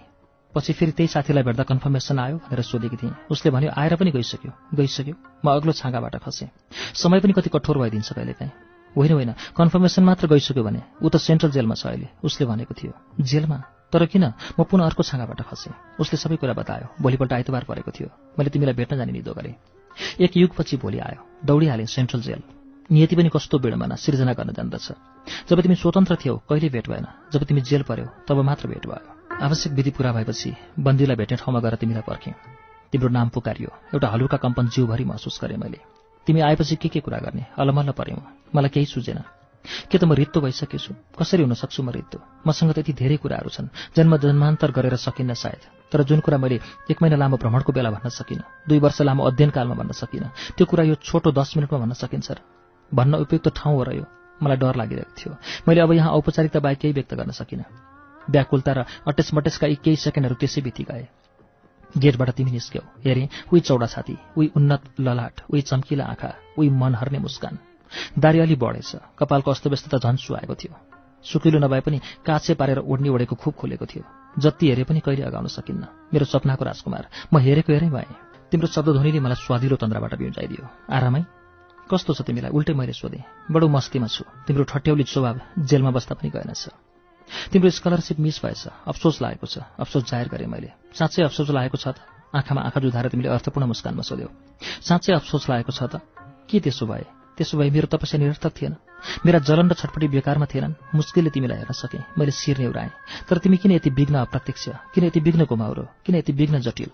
मैले बिस्तारै तिम्रो गोडादेखि हेर्दै आँखामा पुराएँ। बस उही चम्किलो हेराई। कुनै आँखाबाट पनि, कुनै कुनाबाट पनि शङ्का गर्ने साहस गर्न सकिन्न। उही गम्भीर मुस्कान, नबुझेर पनि बुझे झैँ लाग्ने, बुझे पनि नबुझे झैँ लाग्ने। तिमी मानौ कुनै नीलो सागर हौ। गहिराई जतिसुकै रहस्यमय भए तापनि सुन्दर छ त्यसको नीलिमा, मनोहारी छ त्यसको नीलिमा। त्यही नीलिमाको दारुण आकर्षणले मलाई खर्लप्प निलेको छ। तर यी क्षणहरू किन उकुसमुकुसपूर्ण? कुनै दुर्लभ्य प्राप्तिको प्रतीतिको जटिलताले मलाई थिचेको चाहिँ किन भइरहेको छ? प्राप्ति पनि कहिलेकाहीँ यति यन्त्रणादायक। यी पलहरूको गरौँपना हटाउने चेष्टा स्वरूप तिम्रो प्रश्नको सबभन्दा तटस्थ अर्थ खोजिसकेपछि मैले भने, किन? मैले अफसोस नमान्नुपर्ने के छ र यसमा? तिमीले पक्कै महसुस गर्यौ यस फटाप्रति प्रश्नमा निहित चुनौतीलाई। त्यसैले त हाँस्दै तिमीले प्रसङ्ग बदलेका थियौ, कुनै चतुर कूटनीतिज्ञले चाहिँ। कति चिप्लिन सकेको होला यो मान्छे। क्याम्पस र साथीहरूको बारेमा 1-2 कुरा गर्दा नगर्दै सिपाहीले समय गएको जनाउ दियो। तिमी उठ्यौ। मैले हतार हतार सोधेँ, कहिले छुट्छौ होला? तिमीले जेलका कर्मचारीतिर हेरेर हाँस्दै भन्यौ, खोइ समात्नेहरूलाई नै थाहा होला नि। फेरि मतिर हेर्दै भन्यौ, चाँडै छुट्ने सम्भावना छ। मैले पुनः सोधेँ, जेलमा कुनै असुविधा त छैन? सुविधा छ। मुख्य कुरो त यहाँ बढी सुरक्षित छु। लेग्रो तानेर आँखा झिम्क्याउँदै तिमीले भनेका थियौ। छि, लाज पनि नभएको त्यत्रो मान्छेको अगाडि आँखा झिम्क्याउन। युवती सुलभ लज्जाका डोराहरू मेरो अनुहारमा कोरिए। तत्काल सिपाहीले अर्को बन्दीको नाम बोलायो। भेट्न आउने आएर बसिसकेका थिए। उनीहरूले ल्याएका फलफुल र पत्रपत्रिकाहरू देखेपछि म झल्यास्स भएँ। जा, मैले त भेट्ने धुनमा तिमीलाई केही ल्याइदिन बुझ्छुकै बिर्सेछु। कम्ती नमजा लागेन त्यस बखत। मैले हतार पर्सबाट केही रुपियाँ निकाल्थे भने हतारले केही ल्याउन होसै भएनछ। जेलमा बाहिर जस्तो होइन। ल यो राखेर काम लाग्छ। यहाँ किनमेलको सुविधा त होला नि? तिमीले भन्यौ, होइन यसको आवश्यकता छैन। तिमी आयो बस यति नै पर्याप्त छ। तिमीलाई यस्तो मामिलामा कर गर्न सकिन्न भन्ने थाहा थियो। त्यसैले भारी मनले पैसा पर्समा फिर्ता राखेँ। सिपाहीले आपत्ति जनाएपछि तिमीले छुट्टिने अनुमति माग्यौ र म अवाक रहेँ। तिमीलाई गेटसम्म पछ्याए मेरा क्रमशः सजल हुँदै गइरहेका नेत्रहरूले। गेटमा पुगेपछि तिमीले समुस्कान हात हल्लायौ। आफसे आफ मेरा पनि हात उठे। जीवनमा पहिलोपल्ट हामीले यसरी एकअर्कालाई हात हल्लायौँ। यो बिछोड पनि कति मिठो। भक्कानो छोडेर रौँ लाग्ने। तिमी गेटभित्र प्रवेश गरेपछि म त्यहाँबाट फर्केँ। आँखा सजल छन्, गला टम्म, पाइलाहरू मध्यम छन्, तर हृदयमा कुनै प्रकारको अप्ठ्यारो गरौँपना छैन। बरु छ खोइ कस्तो नसालु चाहिँ, झमझमाहट, सजिलो चाहिँ पीडा। एउटा ठूलो बेलुन बोके चाहिँ हलुकापन। तिमीले यो छोटो कुराकानीमै मलाई यति हलुका बनाइदिएका थियौ। लाग्थ्यो आज आकाशमा स्वच्छन्द उड्ने गौँथली पनि मेरो चालको ईर्ष्या गर्दो। मेरा हलुका पाइलाहरू घर फर्के। 1 हप्ता खै कसरी बित्यो थाहै भएन। अर्को हप्ता बटुल्न भ्याएसम्मका पत्रपत्रिकाहरू, फलफुल र केही रङ्गीन सपनाहरू बोकी जेलमा पुगे। समयले फेरि एकपल्ट नमिठोसँग थप्पड हान्यो मेरो गालामा। तिमी छुटिसकेका रहेछौ। लगेको सामान त्यहीँ छाडिदिएँ। मेरा गरौँ पाइलाहरू घर फर्के। त्यसपछि मेरो जीवनमा एकनासे लामो शून्यताको सिलसिला सुरु भयो। तिमी संसारको कुन कुनामा हरायो। न तिमीलाई भेटे, न तिमीलाई भेट्ने सूत्र नै भेटे। मेरो इतिहासको 20का केही पानाहरू च्यातिदिने हो भने तिमी नै मेरो जीवनको प्रथम र अन्तिम मनोरथ थियौ। कामना थियौ र छौ अहिले पनि। यति हुँदाहुँदै पनि मैले तिमीलाई खोज्न सकिनँ, फेला पार्न सकिनँ र फेला पारेर पोखिन सकिनँ। यति दुर्बल भएँ म। तर मेरो यो दुर्बलता तिम्रै पुरुष प्रधान समाजको दान होइन र? लज्जा, कोमलता, मृदुलता इत्यादि विशेषण र उपमाले कसेर तिमी पुरुषहरूले नै बाँधेका हो हामीलाई। तर ढिलै भए पनि म अब सधैँ अरूलाई दोष दिएर आफू सन्चोसँग बस्नेहरूको पङ्क्तिमा पर्दिनँ। अब मलाई लाग्छ म दुर्बलताको शिकार किन भएँ भने म आफै दुर्बलताको धरातलबाट उठ्ने चेष्टा नै गरिनँ। अल्मलिएँ म। त्यसैले आजभोलि मलाई पुरानो समयका निष्क्रियता, गुम्स्याइ र अन्यलले घोचिरहेका छन्, पोलिरहेका छन्। अरे म तिमीलाई खोज्न सक्रिय निस्किन सकेकी हुँदी हुँ। के भन्न सकिन्छ र? प्रयत्नको सामु प्राप्तिले नुहेकै त छ सधैँ। तर नियतिको खेल अझै बाँकी थियो। समयलाई गुरु थापेर मैले थुप्रै कुराहरू सिक्न बाँकी रहेछ। समय एउटा मान्छेको परिधिभित्र हटाउने वस्तु होइन। उच्चिप्लिँदै गयो मेरो छेउबाट। त्यसले मेरो अतृप्ति घाउमा कुनै खाटा बसाएन। साथीहरूले भने ममा एक प्रकारको एकहोरोपना आउँदैछ। मैले मेरो स्वभावमा कुनै हस्तक्षेप गरिनँ। अरू उमेर पुगेकी छोरीको बाबुआमालाई जस्तै मेरा बाबाआमाका लागि पनि म चिन्ताको विषय हुन पुगेँ। उनीहरूले योग्य वरहरूको खोजी सुरु गरे। राम्रै ठाउँहरूबाट प्रस्तावहरू आए। मैले निर्भाव एक एक अस्वीकार गर्दै गएँ। बाआमाले अनौठो माने, मैले परवाह गरिनँ। उनीहरूले खुब जोड लगाए। मैले हार्न चाहिनँ, तर मैले नहारेर के जित्न चाहेकी हुँ मलाई नै थाहा थिएन। दाइले एकान्तमा सोध्यो, तैँले बिहे गर्न किन नचाहेकी कुसा? मैले भने मेरो मर्जी। त्यसपछि त्यति माया गर्ने दाइलाई पहिलोपल्ट यति रुखो जवाफ दिएकी थिएँ मैले। उसले सम्झायो, ठिकै छ, तेरै मर्जी, तर तेरो कसैसँग प्रेम भएर त्यसो भनेकी होस् भने भन को हो त्यो केटो, हामी तँलाई अन्याय गर्ने छैनौँ। भन सन्जी, म के जवाफ दिउँ उसको? यस प्रश्नको तिमी भन। मैले झन्डै रुँदै भने, होइन, तपाईँहरू मलाई यस घरबाट किन निकाल्न चाहनुहुन्छ? म भारी भएकी हुँ भने एउटा डेरा खोजिदिनुहोस् र सन्चोसँग बस्नुहोस् तपाईँहरू। त्यसपछि बाबाआमा दाई कसैले पनि बिहेको कुरा उठाएनन् मेरो सामु। तर सबजना विचित्र ढङ्गबाट हेर्न थाले मलाई। नजानिदो गरेर बिस्तारै बिस्तारै म परिवारका अन्य सदस्यहरूबाट अलग्गिँदै गएँ, बहिष्कृत हुँदै गएँ। म माथि कसैको अरोड परोड चल्दैन थियो। मेरा लगभग हरेक मागहरू बिना कुनै आनाकानी पूरा गरिन्थे। म माथि कसैले पनि टीका टिप्पणी, आलोचना वा प्रशंसा केही गर्दैनथे। सबजना मलाई यसरी हेर्दथे मानौ म या त कुनै मानसिक रोगी हुँ या कुनै अनौठो जीव। अरू त अरू, मेरो कान्छो भाइ जो अघिपछि रोइ रोइ मलाई हैरान पार्दथ्यो, मेरो अघिल्तिर पटक्कै रुँदैनथ्यो। उसले पनि टिपिसकेको थियो परिवर्तन। ऊ रोइरहेको बेलामा म पुगेँ भने ऊ रुवाई टक्क थामेर मलाई टुलु टुलु यसरी हेर्दथ्यो मानौ म कुनै डरलाग्दो गुजी हुँ। उसलाई देख्दा मलाई विश्वासै गर्न गाह्रो हुन्थ्यो। यो त्यही भाइ हो जसको हातले घरमा सधैँ मेरो कुर्ताको फेर समातेको हुन्थ्यो, बजार जाँदा सधैँ मेरी कान्छी औँला समातेको हुन्थ्यो। जब म बायोलोजी प्र्याक्टिकलको ड्रइङ गरिरहेको हुन्थेँ, मेरो कान्छो भाइ आइपुग्थ्यो र कहिले माछा बनाइदिए, कहिले भ्यागुतो बनाइदिए भनेर डिस्टर्ब गर्थ्यो। अक्सर बनाइदिन्थेँ पनि म। कुनै कुनै बेला जब म बनाइदिँदैनथेँ, ऊ भन्ने गर्थ्यो, कस्तो नजाति दिदी, अबदेखि बोल्दा पनि बोल्दिनँ के? अनि ऊ मुख चुसो पारेर उभिन्थ्यो। म हाँसिदिन्थेँ, ऊ भने रिसाएको रिसाइ हुन्थ्यो। अब उसलाई खुसी पार्न उसले भने बमोजिमको चित्र बनाउनु बाहेक अर्को विकल्प बाँकी रहेनथ्यो। म उसले भनेको चित्र छिटो छिटो बनाइदिन्थेँ। ऊ हेर्दथ्यो तर मसँग अझै बोल्दैनथ्यो। स्पष्टै छ उसको रिसाई अझै सिद्धिएको छैन। अनि म उसको चाकडी स्वरूप एउटा सानो केटाको र एउटी अलि ठुली केटीको चित्र बनाउँथेँ। केटाको शिरमाथि जाति भाइ भनेर लेख्थेँ र केटीलाई देखाउँदै यो को भनेर सोध्थेँ। ऊ मधुर मुस्कान साथ भन्थ्यो, जाति दिदी, अनि म उसको गालामा चुम्बनै चुम्बन बर्साइदिन्थेँ। तर अब ऊ पुरै पराई बनेको छ। एक दिन ऊ थिएन। म उसको कापीमा चित्र बनाउन सुरु मात्र गर्दै थिएँ। ऊ आइपुग्यो र मेरो पिठ्यौँ पछाडि उभिएर हेर्न थाल्यो। मैले मुस्काउने प्रयास गर्थेँ उसलाई हेरेँ र पुनः चित्र बनाउन सुरु गरेँ। उसले के गर्यो थाहा छ? मैले चित्र बनाउन लागेको त्यो कापी फुत्त खोसेर ऊ भाग्यो। त्यस दिन म रातभर सुत्न सकिनँ। म भत्किरहेँ रातभर। भोलिपल्ट खाना खाने बेलामा सबैको सामु मैले सुनाएँ, म बिहे गर्न तयार छु, कुरा चलाए हुन्छ। मेरो निर्णय सुन्दा एकछिन त सबैले गाँस हाल्न बिर्से। पछि आमाले सोध्नुभयो, ठिक छ, कोसँग चाहिँ कुरा चलाउँ त? मैले भने, तपाईँहरूले रोजेर दिएको जोसँग पनि राजी छु। बस घरमा रौनक फेरि फर्क्यो। कान्छो भाइले चाहिँ अझै मलाई ठुलो ठुलो हेर्थ्यो, तर लाग्थ्यो उसको हेराइमा अर्थ नै अर्थ छ, सोधाइ नै सोधाइ छ। आखिर म उसकी जाति दिदी। दाइले एक्लै हुँदा सोध्यो, कुसा बिहे भने कुरा ख्याल होइन, तैँले ठन्डा दिमागले सोचेर त निर्णय दिए कि होस्? भने तपाईँहरू के चाहनुहुन्छ? जब मलाई बिहे गर्ने मन थिएन तपाईँहरू नगरी भएन। अब म बिहे गर्न राजी छु, तपाईँहरू अत्तो थाप्नुहुन्छ। मैले भनेकी थिएँ। दाइले भन्यो, ठिकै छ त्यसो भए, तर भन कुन चाहिँ मन पर्यो त? मैले पुरानै उत्तर दोहोऱ्याएँ, तपाईँहरूले रोजेको जोसँग पनि राजी छु। आखिर मेरो बिहे भयो। जान्ने सुन्नेले भने, राम्रो घरमा परी। निश्चय नै सम्भव भएर पनि रोज्ने सोच्ने काम भएन मबाट। रोजेकै नै भए पनि त्यो एउटा विडम्बना सिवाय के नै हुन सक्थ्यो र? अगाइँदैन भने भोजनको के प्रयोजन? तर सन्जी यो आत्मसमर्पण चाहिँ थिएन।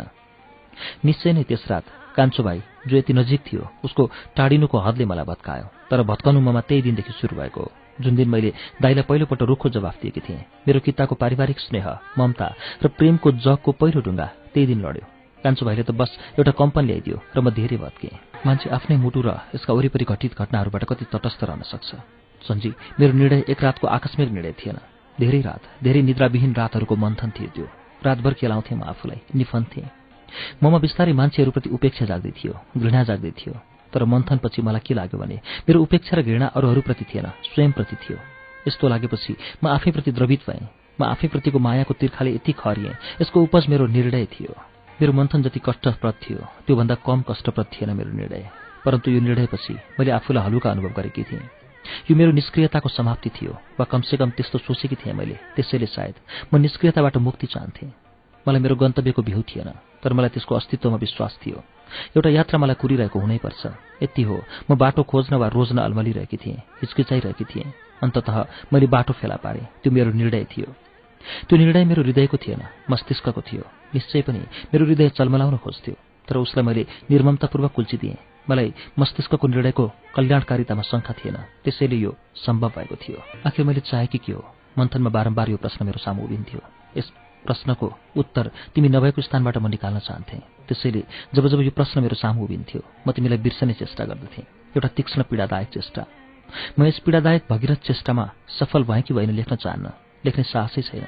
यति जान निर्णय मेरो अगाडि थियो। मैले चाहेको वस्तु प्रेम थियो कि त्यसलाई अझ अरू विशिष्टताहरूले समितिकरण गरेपछिको वस्तु थियो, अथवा कुनै अपरिभाषित कुरा थियो कि त्यो वस्तु जेसुकै होस् मैले त्यसको खोजी गर्ने निर्णय गरेँ। मान्छे एउटा बिन्दुमा पुगेर विकल्प छान्न निर्विकल्प रूपले विवश हुँदो रहेछ। सोचेँ एउटा एक्सपेरिमेन्ट नै सही, त्यसैले मैले एउटा अन्वेषक वैज्ञानिकको मानसिकतामा विवाहको निर्णय गरेँ। तर सञ्जी कुरो छिनेको भोलिपल्टदेखि नै मेरो वैज्ञानिक बिस्तारै मर्दै गयो। म बिस्तारै साधकमा परिणत भएँ। मैले मेरो अपरिचित भावी पतिलाई प्रेम गर्न थालेँ। यद्यपि सुरुमा उसलाई प्रेम गर्न मलाई डर लागेको थियो, तर तुरुन्तै मलाई के ज्ञान भयो भने मलाई डर उसँग होइन उसको अपरिचिततासँग लागेको हो। यो ज्ञानपछि उसँग प्रेम गर्न मलाई डर लाग्यो परिचयपछि नै प्रेम हुनुपर्छ भन्ने के छ र? प्रेमपछि परिचय हुनु पनि त सम्भव छ। विवाहको दिनसम्ममा त म उसलाई अघोरै माया गर्न थालिसकेकी थिएँ। बस यही क्षणहरू मेरो जीवनका सबभन्दा सुखमय क्षणहरू थिए सायद। मलाई मेरो अस्तित्व बोध नै हुँदैन थियो। म आफूभरि मेरो पति पाउँथेँ। मलाई कहिलेकाहीँ लाग्छ आफूलाई हराउनु र त्यहाँ अरूलाई पाउनु नै त होइन सुखको रहस्य यस संसारमा। तिमीलाई एउटा कुरा भनिदिउँ, बिहेको कुरो छिनेको दिनमा मैले उसलाई हेर्न पाइनँ। उसलाई हेर्ने आँट ममा थिएन। त्यसैले म उसलाई हेर्न उत्सुक थिएँ। उसको सम्झनाले मात्र पनि म रोमाञ्चित हुन्थेँ। कुरो छिन्नु अघि मलाई उसको एउटा तस्बिर दिइएको थियो। मैले त्यो तस्बिर हेर्दै नहेरी राखिदिएकी थिएँ। कुरो छिनेपछि जब म उसलाई प्रेम गर्न थालेँ मलाई त्यो तस्बिर हेर्ने उत्सुकता जागेर आयो।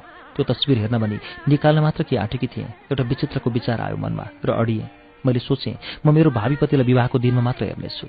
त्यसपछि विवाहको दिनसम्म मैले त्यस तस्बिरलाई छुँदा पनि छैन। म उसप्रतिको मायाको उत्कर्षमा उसलाई हेर्न चाहन्थेँ, किनभने यो मेरो जीवनको अन्तिम यात्रा हुनु थियो। म उसमा समाप्त हुन चाहन्थेँ। विवाहको दिन क्रमशः नजिक आयो। मेरो रोमाञ्च आफ्नो तीव्रतामा पुग्दै थियो। विवाहको दिन बाजाको पहिलो आवाज मेरो कानमा पर्नु ठिक अगाडिको क्षण मेरो उत्सुकता र रोमाञ्च यस्तो उच्चतम शिखरमा थियो कसरी बताऊँ। तर बाजाको पहिलो आवाज मेरो कानमा परेपछि मैले आफूमा केही महसुस गरेँ। यो केही मलाई प्रिय लागेन। त्यसैले मैले यसलाई उपेक्षा गरिदिएँ र आफ्नो सम्पूर्ण ध्यान मैले मेरो प्रेममा केन्द्रित गरेँ, मेरो पतिमा केन्द्रित गरेँ। तर स्वयंवरको बेलासम्ममा मेरो सम्पूर्ण उत्सुकता सम्पूर्ण रोमाञ्च मरिसकेको थियो। म शिथिल भइसकेकी थिएँ। यस्तो अनुभव गर्नासाथ म भयले त्रस्त भएँ। मैले मेरो उत्सुकता र रोमाञ्चलाई खोजेँ आफूभित्र, तर तिनको नामो निशान थिएन। विचलित हुँदै मैले मेरो उत्सुकता र रोमाञ्च यो यति सुखदायक थिए, यसले मलाई यति प्रेममय बनाइदिएका थिए, तिनलाई पुनर्जागरण गर्ने चेष्टा भयभरको शक्तिले गरेँ, तर म सफल भइरहेकी थिएन। स्वयंवरको माला पहिराउने क्षणसम्म मैले तिनलाई प्राप्त गर्न नसके म मर्ने थिएँ। त्यसैले मैले एउटा मृत्युमा पुगेको मान्छेले जीवन खोजे जत्तिकै बलले मेरो जीवनदायिनी उत्सुकता र रोमाञ्चलाई खोजेँ। स्वयंवरको माला उठाउने क्षणमा म एकदम अधीर भएँ। मेरो हात लगलग कामिरहेको थियो। कमसेकम अरूको सामु म यस्तो देखाउन चाहन्नथेँ। त्यसैले मैले आँखा चिम्लेर दृढतापूर्वक माला उठाएँ। तर मेरा पाइलाहरू मलाई सहयोग गर्न सकिरहेका थिएन। मेरो पाइतालादेखि कम्प छुटिरहेको थियो। एक पाइला अघि बढ्नासाथ म पुनः शिथिल थिएँ। मैले आफूलाई अत्यन्त कमजोर अनुभव गरेँ। मलाई समाउने केटीहरूको भरमा मात्र म उभिरहन सकेकी थिएँ। मलाई त्यहीँ कतै बसौँ लाग्यो।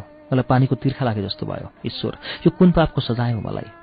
जीवनमा पहिलोपल्ट ईश्वरको नाम लिएँ मैले मनमा नै ईश्वरसँग प्रार्थना गरेँ, हे ईश्वर, मलाई 1 मिनटको निम्ति शक्ति देऊ, सिर्फ 1 मिनटको निम्ति। एउटा नास्तिकले जीवनमा पहिलोपल्ट ईश्वरसँग प्रार्थना गर्यो। त्यस क्षण अघिसम्म मलाई ईश्वरको अस्तित्वमा विश्वास थिएन। ईश्वरको अस्तित्वबारे चर्चा कतै चल्यो भने म डटेर त्यसको विरोध गर्थेँ।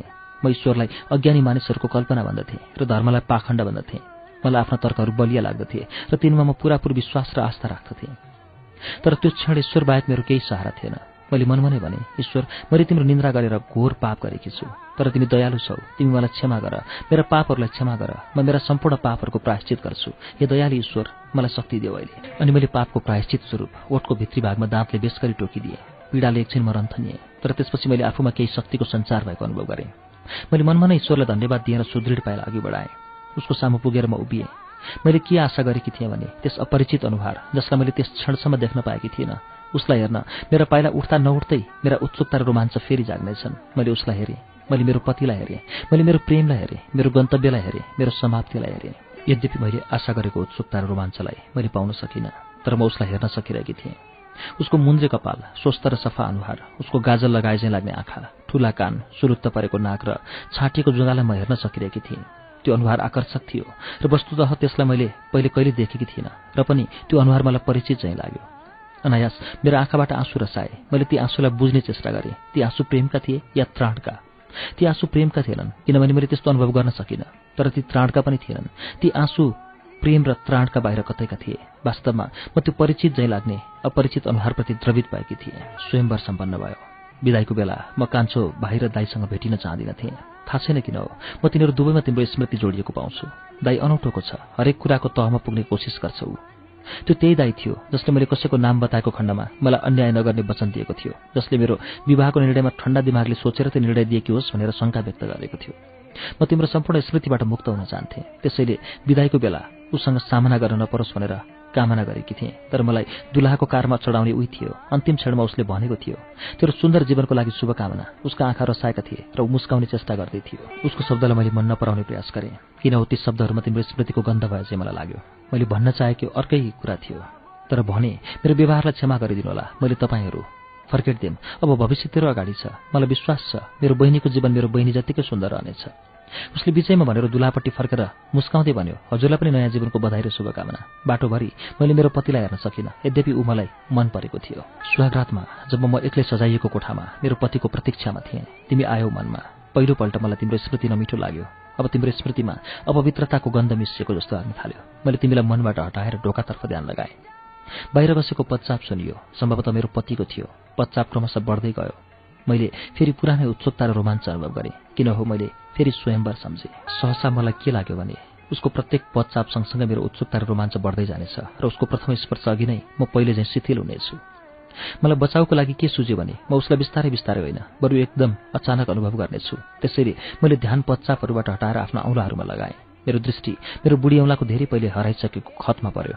म जसँग भएँ, अकस्मात मलाई तिम्रो चिउँडोको खत सम्झना भएर आयो। म आश्चर्यचकित भएँ, मलाई किन अकस्मात तिम्रो चिउँडोको खत सम्झना भएर आयो। त्यसबेला म तिमीलाई दिनमा कैयौँचोटि सम्झन्थेँ, तर मेरो सम्झनामा तिम्रो चिउँडोको खत थिएन। थाहा छैन मैले कसरी त्यसलाई बिर्सन पुगेछु। सम्भव छ मैले तिम्रो अरू विशेषताहरूलाई पनि बिर्सेको हुँ र मेरो मनमा तिम्रो जुन चित्र छ त्यसलाई तिम्रो हुबहु भनी ठानेको हुँ।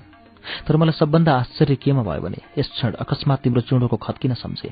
मैले भनिसकेँ म तिम्रो सम्पूर्ण स्मृतिबाट मुक्ति चाहन्थेँ। त्यसैले मेरो बुढी औँलाको खतबाट आरम्भ भएको तिम्रो प्रसङ्गलाई बिर्सन मैले आँखा चिम्लेँ। तैपनि तिम्रो स्मृति छ्यासमिस छ्यासमिस भइरहेको जस्तो लाग्यो। त्यसैले मैले कानमा गुजुजुजु आवाज हुने गरी जोडले आँखा चिम्लेँ। तत्काल मेरो पतिको उपस्थितिको आभास पाएर म झसँग तर्सेँ। तर सबभन्दा बढी म त्यसबेला तर्सेँ जुन बेला मैले उसलाई राम्ररी हेर्न भ्याएँ। सन्जी उसको चिउँडोमा पनि खत थियो।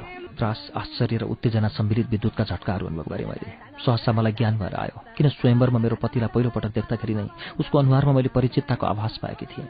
के कुरा साँचो हो भने मैले तिम्रो चिउँडोको खतलाई बिर्सिसकेकी थिएँ, तर अहिले मलाई लागिरहेछ मेरो चेतन मनले मात्र त्यसलाई बिर्स्यो र अब चेतनमा त्यो जस्ताको तस्तै थियो। र स्वयंवरमा जब मैले मेरो पतिलाई पहिलोपटक देखेँ, यद्यपि मेरो आँखाले उसको चिउँडोको खतलाई देखेनन्, मेरो ध्यान त्यसमा गएन, परन्तु मेरो अवचेतनले त्यसलाई देखिसकेको थियो। त्यसैले त्यसले मेरो पतिको अनुहारमा तिमीलाई पायो। त्यसैले त्यो अनुहार मलाई परिचित झैँ लागेको थियो, आकर्षक लागेको थियो र त्यसलाई मैले मन पराएकी थिएँ। हे ईश्वर, कि मैले मेरो पतिलाई मन पराउनको निम्ति पनि तिम्रो स्मृतिको आश्रय नलिई भएन? कि मेरो निम्ति तिमीबाट मुक्ति सम्भव नै छैन? उषा मेरो विस्फारित नेत्रलाई देखेर होला मेरो पतिले मलाई मेरो नामले बोलायो। म आफूमा ओर्लिएँ। पसिनाले म छ्यापछ्याप्ती भएकी रहेछु। के भयो तिमीलाई? हजुर, मेरो पतिसँग म पहिलोपल्ट बोल्दै थिएँ। मैले सहज हुने प्रयास गर्दै भने केही होइन। त्यसपछि मैले मुस्काउने असफल प्रयास गरेँ। उसले मेरो कुरा पत्यायो र मसँग सानो दूरीमा बस्यो। उसको यो केटाकेटोले पत्यारसँग मलाई रिस उठ्यो। मलाई उसको पत्यारसँग रिस उठ्यो वा उसको सान्निध्यसँग यो अस्पष्ट छ, तर मलाई रिस उठेको थियो वा कम्तीमा मैले अनुभव गरेको भाव त्यसको निकट थियो। त्यसपछि मेरो पतिले कुराकानी सुरु गर्यो। मेरो ध्यान कुरामा भन्दा उसको चिउँडोको खतमा गइरहेको थियो। बारम्बार मेरो आँखा त्यहाँ पुगेपछि अडिन्थे। बिस्तारै म सम्पूर्ण तिम्रो खतमा पुगेँ। सहसा मेरो मनमा उब्जियो, मैले तिमीलाई घृणा गर्नुपर्छ, तिम्रो चिउँडोको खतलाई घृणा गर्नुपर्छ, अनि यो मान्छेको चिउँडोको खतलाई नि। म सोच्दै थिएँ, मेरो पतिले मेरो हात समात्यो। यो स्पर्शले म निसासिएको जस्तो भएँ। उसले कुराको प्रसङ्ग बदलिसकेको थियो र अब ऊ मेरो सुन्दरताको बखान गर्न थाल्यो। कसलाई मन पर्दैन आफ्नो प्रशंसा? ईश्वर समेत आफ्नो प्रशंसा चाहन्छ, स्तुति चाहन्छ। म सम्झन्छु तिमीले कुनै प्रसङ्गमा मेरो रूपको प्रशंसा गरेका थियौ। प्रशंसा के? वास्तवमा त्यो प्रशंसाको सङ्केत मात्र थियो। कुनै किन हो तिमीले मेरा निम्ति शब्दहरू जोखेर मात्र प्रयोग गर्यौ। त तिम्रो त्यो प्रशंसाको सङ्केतले मात्र पनि मेरो रोम रोम पुलकित भएको थियो। म त त्यसको सम्झनाले मात्र पनि गदगद हुन्थेँ। र अहिले मेरो पति मेरो सौन्दर्यको बयान गर्दै थियो। ऊ मेरो अङ्ग अङ्गको प्रशंसा विभिन्न रूपक, उपमा र अलङ्कारहरूद्वारा गर्दै थियो। उसले मेरो आँखाको आकार, गहिराई र भावको बयान गर्यो। कपाललाई बादलसँग दाज्यो, ओठमा गुलाब फुलेको देख्यो र यस्तै यस्तै इत्यादि। तर सन्जी, कुनै किन हो मलाई उसको यो प्रशंसा मन परेन। उसका शब्दहरू मलाई बनावटी लागे, मानौ उसले यो कतैबाट सिकेर आएको हो अथवा सुहागरातको लागि उसले यी शब्दहरू कण्ठ पारेर राखेको हो। किन यति अन्तर? सायद मबाट अपेक्षित प्रतिक्रिया नपाएर होला। मेरो पतिले आफ्नो कुरा बिचैमा रोकी मलाई सोध्यो, तिमीलाई ठिक त छ? झल्यास मैले सम्झेँ, मेरो बिहे भइसक्यो। यो सुहागरात हो, मसँग बोलिरहने मान्छे मेरो पोइ हो र म उसको बेहुली हुँ। खोइ ममा बेहुली सुलभ लज्जा, कोमलता र मृदुलता मैले मेरो पतिका सम्भावित अपेक्षाहरू सम्झेँ। मैले चालु सिनेमाहरूमा देखाइने दृश्य सम्झेँ। म त्यसो गरौँ, अभिनय गरौँ। सामर्थ्य छ ममा अभिनय गर्ने। म अभिनय गर्दिनँ। म कहीँ पनि र कसैसँग पनि अभिनय गर्दिनँ। म शान्ति चाहन्छु र मलाई झुटले शान्ति दिँदैन। म प्रेम चाहन्छु, झुटले किनेको प्रेम होइन, सत्य प्रेम। मेरो एक्सपेरिमेन्ट सत्य प्रेमको खोजी हो। म अभिनय गर्दिनँ। म कहीँ पनि र कसैसँग पनि अभिनय गर्दिनँ। म शान्ति चाहन्छु र मलाई झुटले शान्ति दिँदैन। म प्रेम चाहन्छु, झुटले किनेको प्रेम होइन, सत्य प्रेम। मेरो एक्सपेरिमेन्ट सत्य प्रेमको खोजी हो। तर मैले जुन हृदयमा सत्य प्रेमको खोजी गर्ने भएकी छु, त्यो हृदय मसँगै बसेको मान्छेको शरीरमा छ र मैले जुन हृदय उसलाई सुम्पने भएकी छु त्यो मेरो शरीरमा छ र मेरो शरीरमा ती सब अङ्गहरू छन् जुन उसले अलि भर्खर शब्दहरूको कन्जुसाइ नगरी प्रशंसा गरेको छ। यहाँ मेरो एक्सपेरिमेन्टका लागि सबै आवश्यक सामग्रीहरू छन्, तर यो वातावरण मलाई किन असजिलो लागिरहेछ? मलाई किन यहाँ केही नपुगेको वा केही बढी भएको जस्तो लागिरहेछ? मलाई कस्तो लागिरहेको थियो भने सन्ची, त्यो कोठामा कतै एउटा अपवित्रता लुकेर बसेको छ र त्यो बारम्बार हामीलाई चियाएर हेर्छ। यो अपवित्र कतै त्यही चिउँडोको खत त होइन? यहाँ तिम्रो चिउँडोको खत पनि छ र मेरो पतिको चिउँडोको खत पनि छ। मैले मेरो पतिको चिउँडोको खतमा तिम्रो खतको प्रतिरूप देखिरहेको हुँ, या तिम्रो खतमा मेरो पतिको खतको प्रतिरूप। ठम्याउन सकिरहेकी छैन। कतै मेरो यो स्मृति विभ्रम नै मैले भनेको अपवित्रता होइन? जे भए पनि यो वातावरणमा अपवित्रताको गन्ध मिसिएको छ, त्यति चाहिँ निश्चित हो। तर मेरो एक्सपेरिमेन्टमा अपवित्रताका लागि कुनै स्थान छैन। म मेरो पतिसँग सम्पूर्ण पवित्रतामा समर्पित हुन चाहन्छु, सम्पूर्ण सहजतामा समर्पित हुन चाहन्छु र सम्पूर्ण सत्यमा समर्पित हुन चाहन्छु। यो अपवित्र र असहज वातावरणमा होइन। म मेरो पतिसँग समय माग्नेछु। त्यसो भएन भने मेरो एक्सपेरिमेन्ट पहिलो कदममै अपूर्ण हुनेछ। फेरि मेरो दिमागमा एउटा प्रश्न उब्जन्छ, तर उसको अपेक्षा? म उसकै अपेक्षा त पूरा गर्दैछु। के ऊ मसँग पवित्र, पूर्ण, सत्य र सहज प्रेमको माग गर्दैन? तर उसले बुझ्ला नबुझ्ला, तर जब उसले बुझ्नेछ त्यो क्षण सब ठिक हुनेछ। आखिर मैले चाहेकी यही नै हो, उसले मलाई सम्पूर्ण बुझोस्, त्रुटिरहित बुझोस् र ग्रहण गरोस्। आज म अलि असहज अनुभव गरिरहेको छु। मलाई आराम गर्न दिनुहुन्छ? मैले मेरो पतिलाई भने। उसले मलाई अचम्मसँग हेऱ्यो। उसले मलाई पत्याइरहेको थिएन, तर यसपालि मलाई उसको अनुपत्यारसँग रिस उठेन। मैले सकेसम्म नरम स्वरमा भने, मलाई माफ गरिदिनुहोस् ल। ओके। ऊ उठ्यो। उसको स्वर रुखो थियो। मलाई लाग्यो मबाट कतै त्रुटि भएको छ, कतै मेरा शब्दहरूलाई उसले आफ्नो अपमान त सम्झेर। ऊ हिँड्न लागेपछि मैले डराउँदै सोधेँ, कहाँ जान लाग्नु भएको? म तिम्रो आरामीमा बाधा पुर्याउन चाहन्न। उसको बोली र हिँडाइले स्पष्ट थियो। उसले मबाट अपमानित अनुभव गरेको छ। मलाई लाग्यो मबाट भयङ्कर गल्ती हुँदैछ। मेरो पति रिसाएर जाँदैछ। मेरो प्रेम मसँग रिसाएर जाँदैछ। मलाई केही सुझेन। म रोइदिएँ। मेरो सुक्काले उसको पाइला ढोकामा पुग्नु अघि नै रोकियो। मैले दयनीय स्वरमा भने, म तपाईँलाई प्रेम गर्छु। गजब छ। त्यहीँबाट उसले मलाई हेरेर भन्यो। त्यसपछि फर्केर बिस्तारै मनेर आइपुग्यो। ऊ मेरो छेउमा बस्यो र मेरा दुवै हात समात्यो। उसले मेरा दुवै हात बिस्तारै आफ्नो गालामा पुर्यायो। अनायास मैले हात झड्कालेर ताने। मेरो हातले उसको चिउँडोको खत छोएको थियो। मेरो यो क्रियाले ऊ स्तब्ध भयो। उसको मुखबाट निस्क्यो, पागल आइमाई। उसले यी शब्द अङ्ग्रेजीमा भनेर जुरुक्क उठेर हिँड्यो। म अबाक रहेँ। हे ईश्वर, त्यो भयानक खत! मलाई पागल बनाउने त्यो भयानक खतबाट मलाई मुक्ति देऊ प्रभु। मलाई त्यो खत ग्राह्य बनाइदेऊ। अनेकौं क्षणहरू निस्तब्ध बिते। निकै बेरपछि ढोका फेरि उग्रियो। मेरो पति फर्केर आएको थियो। म अपराधी झैँ शिर निहुराई बसेँ। ऊ मेरो छेउमा आइपुग्यो। मेरो मनमा आँधी बेरी चल्न थाल्यो, तर उसले केही पनि गरेन। एउटा सिरानी र ओढनी उठाएर ऊ सोफामा गएर सुत्यो। आँधी बिस्तारै थामियो। मलाई कोठा भयङ्कर आँधी बेरी पछिको उजाड र अस्तव्यस्त बस्ती जस्तो लाग्न थाल्यो। म निकै बेर त्यत्तिकै टोलाएर बसेँ। रात निकै गइसकेको थियो। मैले मेरो पतिलाई हेरेँ। ऊ निश्चल थियो, सम्भवतः निदाइसकेको थियो।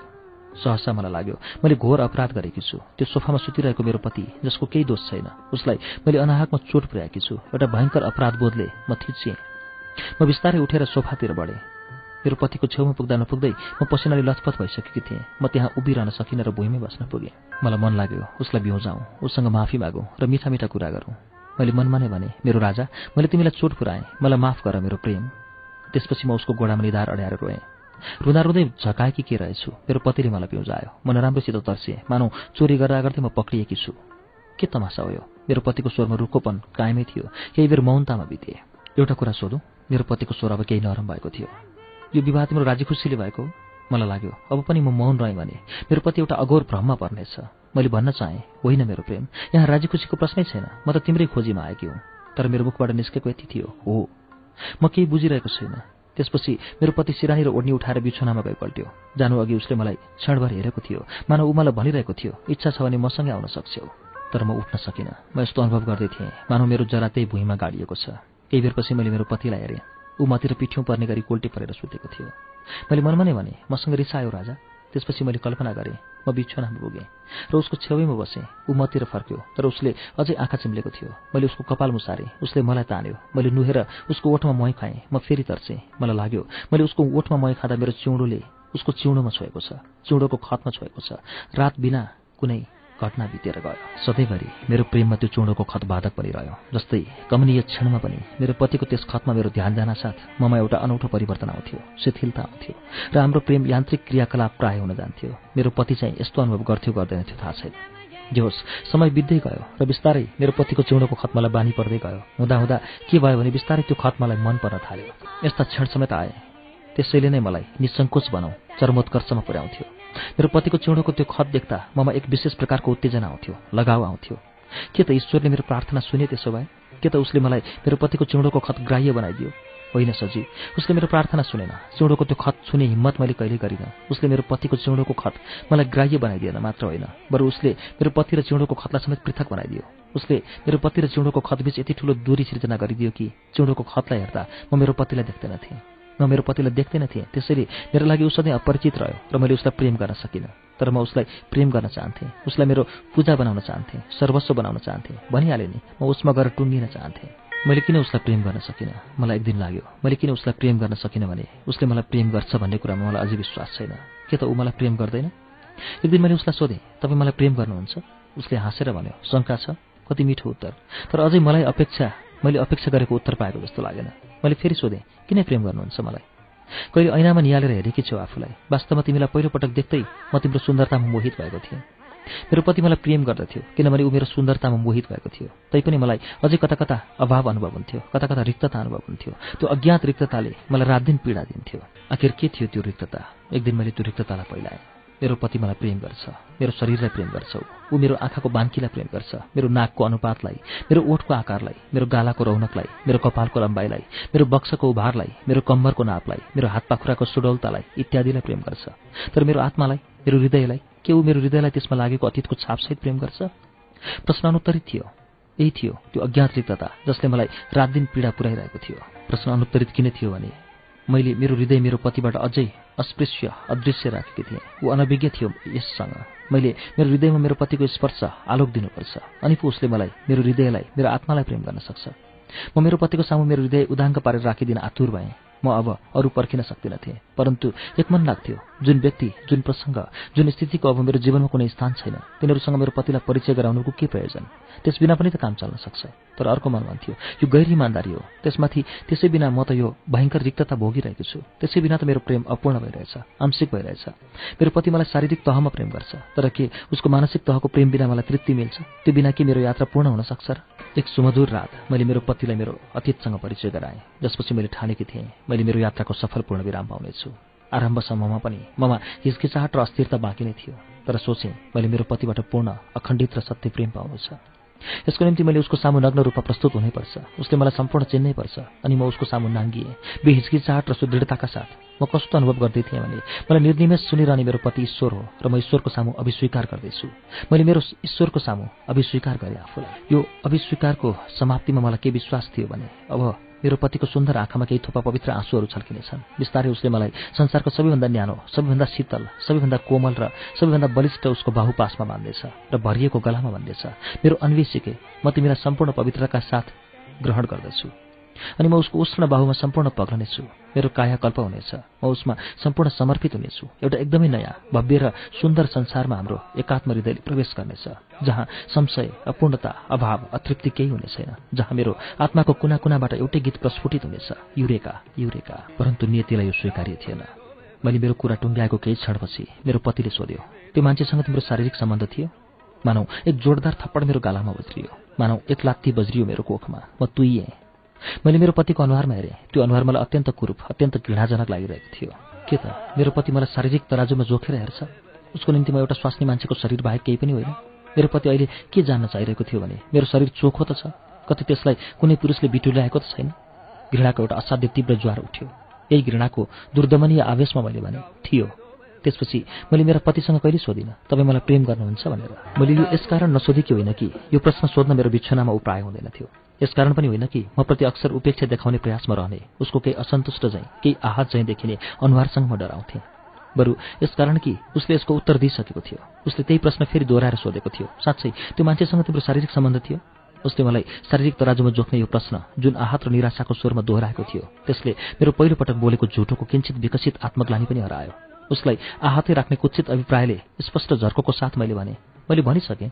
मेरो पारदर्शी झर्को र नितान्त ग्लानिरहित स्वीकारोक्ति सुनेर उसको अनुहारमा पीडाको जुन रेखा खिचिएको थियो त्यसले मलाई आनन्द दिएको थियो। र यो आनन्द कति पीडादायक थियो त्यो म बाहेक केवल ईश्वर जान्दछ यदि छ भने। मान्छे सुख बिना बाँच्न सक्दैन। अब म आत्मपीडनबाट सुख लिन थालेँ। अवसर पर्यो कि म मेरो पतिलाई त्यही पीडा दिन चुक्दिन थिएँ। तर मेरो भाग्य हो वा दुर्भाग्य, मेरो पतिले यसो त्यसो केही भनेन। मलाई लागेको थियो उसले पारपाचुकीको समेत कुरा उठाउला, तर त्यसो भएन। दिनहरू फेरि सामान्य बने। तर यो सामान्यता भिन्दै प्रकारको थियो। यो एउटा असामान्य किसिमको सामान्यता थियो। हामी बेग्ला बेग्लै सामान्य देखिने कोसिस गरिरहेका थियौँ। घरमा सबैसँग मेरो पति जस्ताको तस्तै देखिरहेको थियो। तर मेरो सामु भने यो अभिनयमा ऊ अक्सर असफल रहन्थ्यो। मलाई देख्ने बित्तिकै उसको अनुहारमा पीडाको एउटा धर्को कोरिहाल्थ्यो। तर त्यसलाई तुरुन्तै लुकाउने चेष्टा भने उसले कहिल्यै छाडेन। ऊ मलाई पहिलेको जस्तै तत्परता साथ उत्साहपूर्वक माया गरिरहेको देखाउन चाहन्थ्यो। तर मलाई लाग्थ्यो ऊ यो प्रयासको कुनै बिन्दुमा पुगेर कसो कसो फुस्कन्थ्यो। हाम्रा बिछौना फेरि सधैँका लागि संयुक्त बने। तर त्यो बिछौनामा त्यो पुरानो गर्मी फेरि कहिले पनि फर्केन। यसैबीच एउटा घटना घट्यो। एक रात अकस्मात हामी साबिकभन्दा धेरै चिसो हुन पुगेका थियौँ। भएको के थियो भने मेरो पतिले कुरै कुराको बीचमा भन्न पुग्यो, त्यो मान्छेलाई फेरि भेट्यो भने तिमी त्योसँग जान्छौ? थाहा छैन। मेरो यो उत्तर सुनेपछि अकस्मात मेरो पति सेलायो। उसको उत्साह सेलाएपछि म पनि चिसो हुन पुगेँ र यसरी त्यो रात साबिकभन्दा निकै चिसो हुन पुगेको थियो। त्यसै चिसो रातको भोलिपल्ट मैले तिमीलाई देखेँ। भयो यसरी म काम विशेषले एउटा नातेदारको घरमा पुगेकी थिएँ। छतमा एक्लै टहल्दै थिएँ म। सहसा मेरो दृष्टि अलिक परको घरको छतमा पुग्यो, जहाँ एउटा बालक छतको पल्लोपट्टिको छेउमा थियो। त्यहाँ अरू कोही पनि थिएनन्। त्यो बालक घरिघरि केही टिप्न खोजे चाहिँ गरी दुवै हात तलतिर लैजान्थ्यो। त्यहाँबाट खस्यो भने प्रत्येकपल्ट त्यो बालकले हात तलतिर लैजाँदा म डरले खङ्ग्रङ हुन्थेँ। एकपल्ट त ऊ यति धेरै लम्क्यो कि मेरो मुखबाट आवाज निस्क्यो र डरले मैले आँखा पनि चिम्लेँ। जब मैले आँखा खोलेँ छतमा त्यो बालक थिएन। मेरो मुटु जोडले ढुकढुक गर्न थाल्यो। मलाई लागेको थियो अब त्यहाँ खलबल सुनिनेछ वा कोही देखा पर्नेछ। तर चकमन्न मानव केही भएको छैन, कोही छैन त्यहाँ। मेरो कल्पनामा जुन दृश्य आयो, पसिना छुट्यो मेरो। म दौडेर त्यो घरमा पुगेँ। केही चालचुल छैन। माथिल्लो तलामा बार्दली थियो। त्यहाँ पुगेर हेरेँ। मेरो अनुमान अनुसार त्यो बालक जुन ठाउँबाट खसेको मैले देखेकी थिएँ त्यहाँ छतमा चढ्ने सिँढी थियो। सिटको केही पर ढोका थियो र कोठाभित्र कोही थिए। मैले कल्पना गरे अनुसारको दुर्घटना नभएको कुरामा म विश्वस्त भएपछि फर्कन के लागेकी थिएँ। एउटा अकल्पित मान्छेमा मेरो दृष्टि पर्यो। तिमी एउटा बाल्टिनमा पानी बोकेर तलतिरबाट उक्लिँदै थियौ। समयको यत्रो अन्तराल, यतिका घटना, अनि मात्र यो भेट। हृदयमा एउटा अनौठो चित्कार उठ्यो मेरो। तिमी दोस्रो तलामा उक्लिसकेका थियौ र अब म भएको तलामा उक्लिने ठाउँमा आइपुगिसकेका थियौ। त्यो मान्छेलाई फेरि भेट्यौ भने तिमी त्योसँग जान्छौ? थाहा छैन। तिमी म भएतिर उक्लिरहेका थियौ। त्यो मान्छेलाई फेरि भेट्यौ भने तिमी त्योसँग जान्छौ? थाहा छैन। ईश्वर जान्दछ त्यो क्षण मेरो स्थिति के थियो। तिमी मेरो छेउमा आइपुग्ने बेलामा मैले तिमीतिर पिठ्यू फर्काएँ। यहाँले कसैलाई खोज्नु भएको हो? त्यो मान्छेलाई फेरि भेट्यो भने तिमी त्योसँग जान्छौ? थाहा छैन। मैले केही जवाफ नदिएपछि तिमी हिँड्यौ। तिम्रो पश्चाप एउटा अर्को कोठाको ढोकासम्म पुग्यो। ढोका लगाएको आवाज आएपछि मैले सास फेरेँ। अब म चुपचाप फर्कने सुरमा थिएँ। तर एउटा अज्ञात शक्तिले बाँधिए झैँ मेरा पाइला सरेनन्। मैले तिमी पसेको बन्द ढोकालाई हेरेँ। फेरि एउटा अनौठो चित्कार उठ्यो हृदयमा। घृणाको एउटा असाध्य तीव्र ज्वार उठ्यो। त्यसपछि मैले मेरो पतिसँग कहिले सोधिनँ, तपाईँ मलाई प्रेम गर्नुहुन्छ? मैले यो यसकारण नसोधेकी होइन कि यो प्रश्न सोध्न मेरो बिछौनामा उपाय हुँदैन थियो। यसकारण पनि होइन कि म प्रति अक्सर उपेक्षा देखाउने प्रयासमा रहने उसको केही असन्तुष्ट झैँ, केही आहत झैँ देखिने अनुहारसँग म डराउँथेँ। बरु यसकारण कि उसले यसको उत्तर दिइसकेको थियो। उसले त्यही प्रश्न फेरि दोहोऱ्याएर सोधेको थियो, साँच्चै त्यो मान्छेसँग तिम्रो शारीरिक सम्बन्ध थियो? उसले मलाई शारीरिक तराजुमा जोख्ने यो प्रश्न जुन आहत र निराशाको स्वरमा दोहोऱ्याएको थियो, त्यसले मेरो पहिलो पटक बोलेको झुठोको किञ्चित विकसित आत्मग्लानी पनि हरायो। उसलाई मैले आहतै राख्ने कुत्सित अभिप्रायले स्पष्ट झर्कोको साथ मैले भनिसकेँ। मेरो पारदर्शी झर्को र नितान्त ग्लानिरहित स्वीकारोक्ति सुनेर उसको अनुहारमा पीडाको जुन रेखा खिचिएको थियो त्यसले मलाई आनन्द दिएको थियो। र यो आनन्द कति पीडादायक थियो त्यो म बाहेक केवल ईश्वर जान्दछ यदि छ भने। मान्छे सुख बिना बाँच्न सक्दैन। म अब आत्मपीडनबाट सुख लिन थालेँ। अवसर पर्यो कि म मेरो पतिलाई त्यही पीडा दिन चुक्दिनथेँ। तर मेरो भाग्य हो वा दुर्भाग्य, मेरो पतिले यसो त्यसो केही भनेन। मलाई लागेको थियो उसले पारपाचुकीको समेत कुरा उठाउला, तर त्यस्तो केही पनि भएन। दिनहरू फेरि सामान्य बने। तर यो सामान्यता भिन्दै प्रकारको थियो। यो एउटा असामान्य किसिमको सामान्यता थियो। हामी बेग्ला बेग्लै सामान्य देखिने कोसिस गरिरहेका थियौँ। घरमा सबैसँग मेरो पति जस्ताको त्यस्तै देखिरहेको थियो। तर मेरो सामु भने ऊ यो अभिनयमा अक्सर असफल रहन्थ्यो। मलाई देख्ने बित्तिकै उसको अनुहारमा पीडाको एउटा धर्को कोरिहाल्थ्यो। तर त्यसलाई तुरुन्तै लुकाउने चेष्टा भने उसले कहिले पनि छोडेन। ऊ मलाई पहिलेको जस्तै तत्परता साथ उत्साहपूर्वक माया गरिरहेको देखाउन चाहन्थ्यो। तर मलाई लाग्थ्यो ऊ यो प्रयासको कुनै बिन्दुमा पुगेर कसो कसो फुस्कन्थ्यो। हाम्रा बिछौना फेरि सधैँका लागि संयुक्त बने। तर त्यो बिछौनामा त्यो पुरानो गर्मी फेरि कहिले पनि फर्केन। यसैबीच एउटा घटना घट्यो। एक रात अकस्मात हामी साबिकभन्दा धेरै चिसो हुन पुगेका थियौँ। भएको के थियो भने मेरो पतिले कुरै कुराको बीचमा भन्न पुग्यो, त्यो मान्छेलाई फेरि भेट्यो भने तिमी त्योसँग जान्छौ? मैले उत्तर दिएँ, थाहा छैन। मेरो यो उत्तर सुनेपछि अकस्मात मेरो पति सेलायो। उसको उत्साह सेलाएपछि म पनि चिसो हुन पुगेँ र यसरी त्यो रात साबिकभन्दा निकै चिसो हुन पुगेको थियो। त्यसै चिसो रातको भोलिपल्ट मैले तिमीलाई देखेँ। भयो यसरी म काम विशेषले एउटा नातेदारको घरमा पुगेकी थिएँ। छतमा एक्लै टहल्दै थिएँ म। सहसा मेरो दृष्टि अलिक परको घरको छतमा पुग्यो, जहाँ एउटा बालक छतको पल्लोपट्टिको छेउमा थियो। त्यहाँ अरू कोही पनि थिएनन् र त्यो बालक घरिघरि केही टिप्न खोजेजे गरी दुवै हात तलतिर लैजान्थ्यो। त्यहाँबाट खस्यो भने प्रत्येकपल्ट त्यो बालकले हात तलतिर लैजाँदा म डरले खङ्ग्रङ्ग हुन्थेँ। एकपल्ट त ऊ यति धेरै लम्क्यो कि मेरो मुखबाट आवाज निस्क्यो र डरले मैले आँखा चिम्लेँ। जब मैले आँखा खोलेँ, छतमा त्यो बालक थिएन। मेरो मुटु जोड-जोडले ढुकढुक गर्न थाल्यो।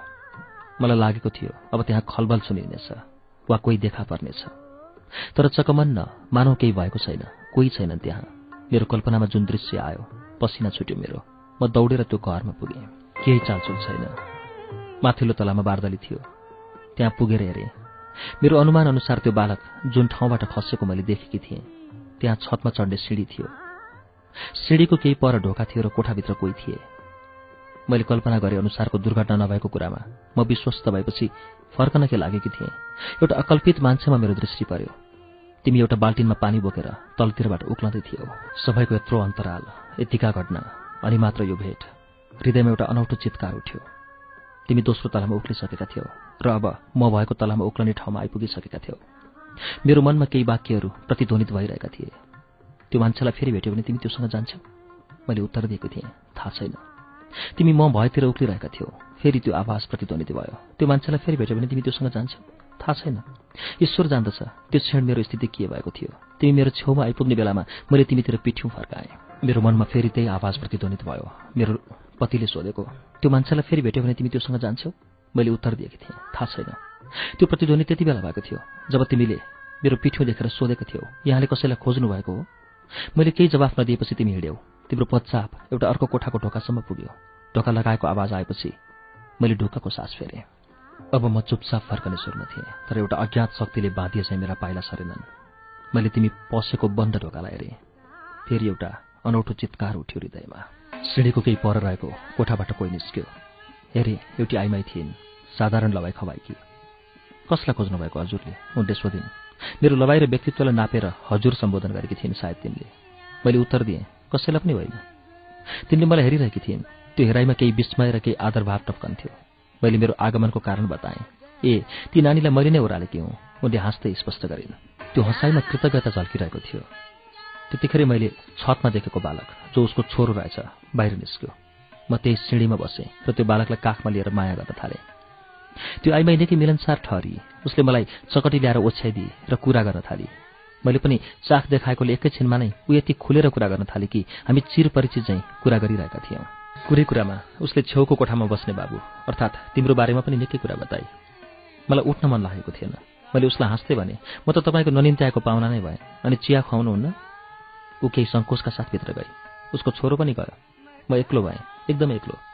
तर कस्तो कस्तो एक्लो, जस्तो एक्लो होइन जस्तो एक्लो। सोच्दै थिएँ म। सहसा एउटा विचार आयो, म अहिले तिम्रो कोठामा गएर तिमीलाई तर्साइदिएँ भने? साँच्चै मलाई अचानक देख्दा कस्तो देखिँदा हो तिमी? कति केटाकेटौले विचार। म कसैकी विवाहित पत्नी हुँ र मलाई यस्तो गर्न सुहाउँदैन। यो विचार आएपछि सारा उत्साह एकैचोटि चेलायो। हतार छ भनेर चिया पनि नपिइकन म त्यहाँबाट छिट्टै फर्केँ।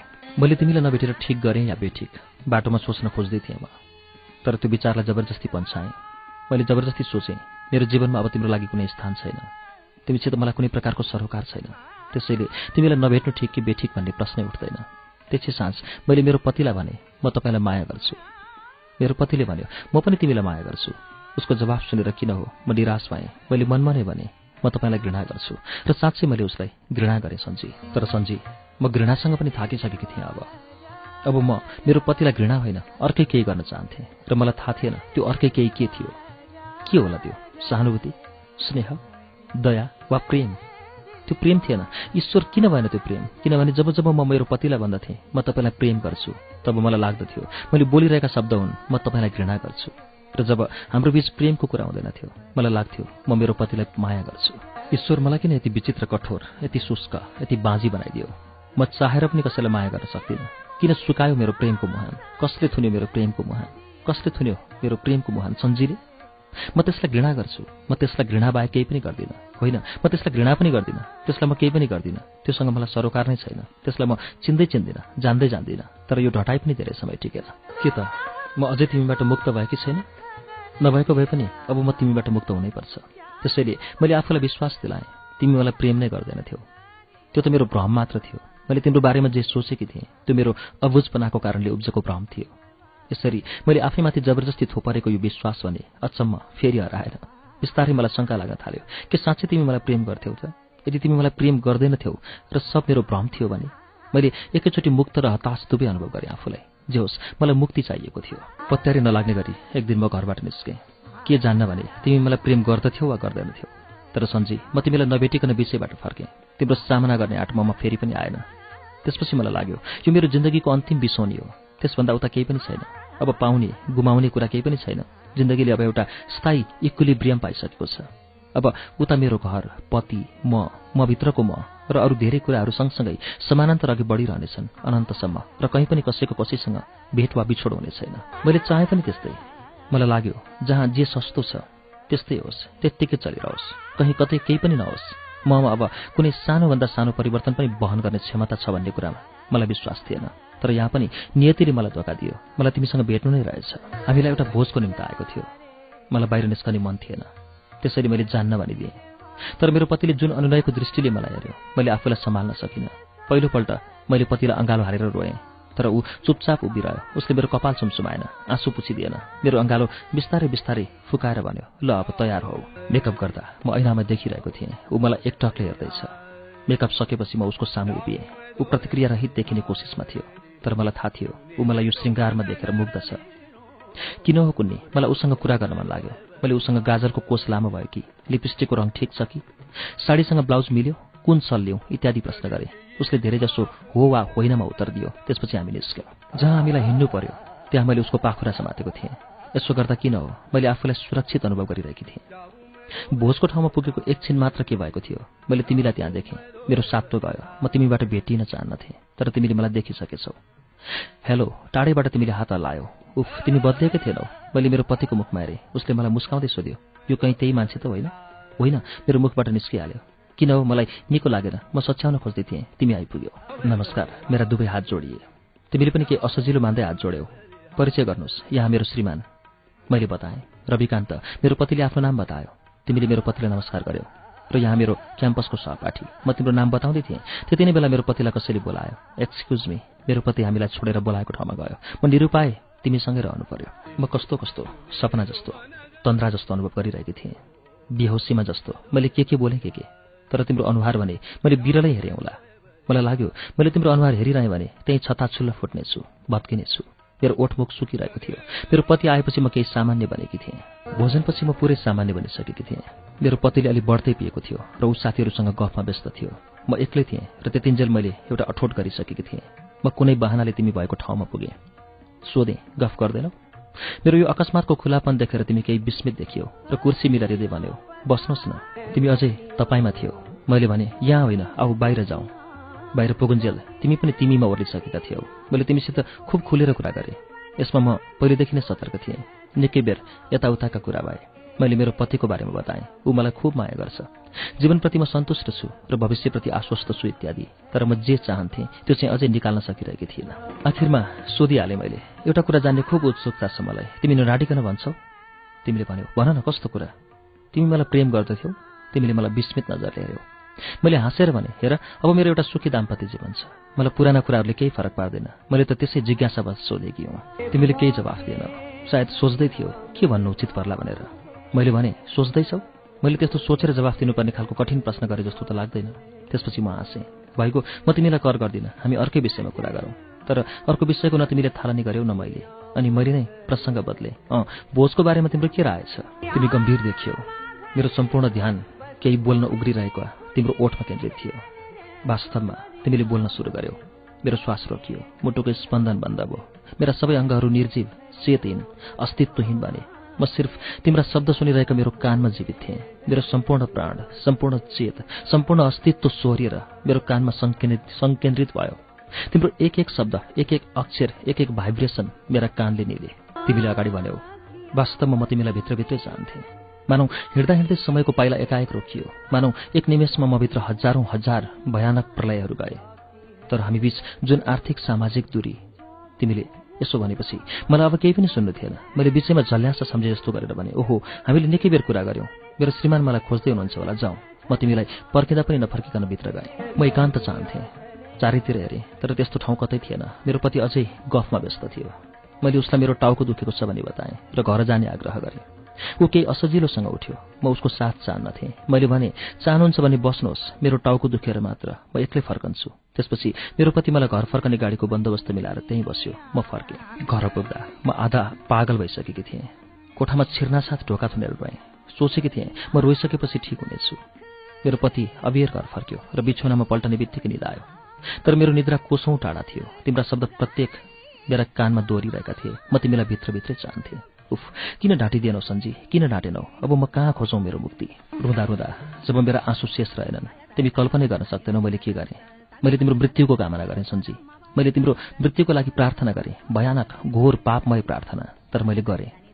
तर त्यो प्रार्थनाले मलाई झन अधीर, अशान्त र उद्विग्न तुलायो। हरेक पल्ट तिम्रो मृत्युको कामनासँगै मैले आफूलाई विधवा अनुभव गरेँ। अनि त्यसै भयानक रातको अन्तिम प्रहरमा मैले एउटा भयानक खतरापूर्ण निर्णय गरेँ। त्यो निर्णय जब मैले आफैलाई सुनाएँ, त्यो यति भयानक लाग्यो कि म आफै काँपेँ। तर मेरो त्यो अटल निर्णय थियो, एकदम अटल। मैले ईश्वरसँग प्रार्थना गरेँ, ईश्वर, यदि यो मेरो गल्ती हो भने पनि मलाई क्षमा गर। म आफूप्रतिको मोह त्याग गर्न सक्दिनँ। ममा बलिदान हुने क्षमता छैन।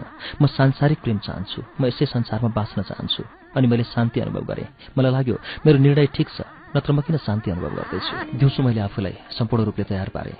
साँझमा मेरो पति फर्कने बित्तिकै मैले सुटकेस खोलेर देखाएँ, जसमा मेरा साधारण कपडाहरू र अन्य कुराहरू थिए। मेरो पतिले के हो भन्ने भावले हेऱ्यो। मैले भने, म जाँदैछु। कहिले फर्कन्छौ? मेरो पतिले सोध्यो। म सधैँको लागि जाँदैछु। मेरो पतिले मलाई सङ्कित दृष्टिले हेऱ्यो। म उसै कहाँ जाँदैछु? भोजमा भेटेको मान्छे त्यही थियो। मेरो पतिले थुक निलेर मलाई हेऱ्यो। हुनसक्छ भने मलाई माफ गर्नुहोला। मेरो जिम्माका कुराहरू मैले यस कागजमा लेखिदिएकी छु। बुबा आमालाई साँचो कुरा बताइदिए हुन्छ। जब म सुटकेस उठाएर हिँड्न लागेँ, उसले मेरो हात समायो र आफ्नो दुवै मुठ्ठीमा मेरो हात राखेर भन्यो, मलाई छोडेर नजाऊ। मैले फेरि भने, मलाई माफ गर्नुहोस्। बिन्ती, यो मूर्खता नगर। म तिमीलाई प्रेम गर्छु। मेरो पतिले भन्यो। उसका आँखा रसाउन थालिसकेका थिए। मैले भने, तपाईँ आफूलाई सम्हाल्नुहोस्। तपाईँले म जस्ता जति पनि पाउनुहुन्छ, त्यसमाथि म तपाईँको लागि अयोग्य छु, अपवित्र पनि। मेरो धृष्टताहरूलाई माफ गरिदिनु होला। तपाईँको प्रेमको निम्ति म तपाईँप्रति जीवनभर आभारी रहनेछु। त्यसपछि मैले सुटकेस उठाएँ। ढोकामा पुगेर एकपटक फर्केँ। मेरो पति मलाई कातर नयनले हेरिरहेको थियो। मलाई के सम्झ्यो, सुटकेस भुइँमै राखेर म मेरो पति छेउ पुगेँ। म उसलाई चुम्न चाहन्थेँ, तर उसको अनुहार हेरेपछि मेरो छातीबाट जे उठ्न खोज्यो, मैले त्यसैलाई उसको हात चुमेर थुनेँ। त्यसपछि म सोझै ढोकातिर हानिएँ र सुटकेस उठाएर निस्केँ, त्यस घरलाई सधैँको लागि छाडेर, जहाँ म दुलै बनेर भित्रिएकी थिएँ, एउटा प्रयोगको मानसिकता बोकेर। यसरी एउटा प्रयोग असफल भयो। सोचेँ, यो एउटा फूल फुटेको हो, सम्भावनाको गर्भाधान फेरि हुनुपर्छ। यसरी एउटा यात्रा असफल भयो। मैले गन्तव्य पाइनँ। ट्याक्सीमा म सोच्दै थिएँ र म अर्को यात्रामा गइरहेकी छु। तर यो यात्रा पनि कतै त्यही पुरानो बाटोमा त दोहोऱ्याइरहेकी छैन मैले। आखिर मेरो यात्रा असफल हुनुमा के कारण थियो? मैले मेरो पतिको सामु कन्फेसन गरेँ, तर उसले मलाई स्वीकार गरेन। किनभने कन्फेसन गलत अनुक्रममा भयो। मैले पहिले विवाह गरेँ, त्यसपछि कन्फेसन गरेँ। त्यसैले उसको पुरुष मानसिकताले मलाई स्वीकार गरेन। तर यदि मैले पहिले कन्फेसन गर्न पाएकी भए र त्यसपछि विवाह भएको भए, सायद मेरो यात्रा सफल हुने थियो। अनि अहिले त्यही अनुक्रम त दोहोरिरहेको छैन। तिम्रो डेरामा जाने मोडमा ट्याक्सी पुग्ने बेलामा मलाई लाग्यो म गलत ढङ्गले यात्रा गर्दैछु। कतै मेरो यो दोस्रो यात्रा असफल नहोस्। मैले ट्याक्सी मोड्न लगाएँ। अहिले म माइतमा छु। म आफ्नो निर्णयमा त्यत्तिकै अटल छु, दृढ छु। म माइतमा सिर्फ के कारणले रोकिएको छु भने, म पहिले तिम्रो सामु कन्फेसन गर्न चाहन्छु। तिमीलाई मैले यो चिठी त्यही कन्फेसन स्वरूप लेखेकी हुँ।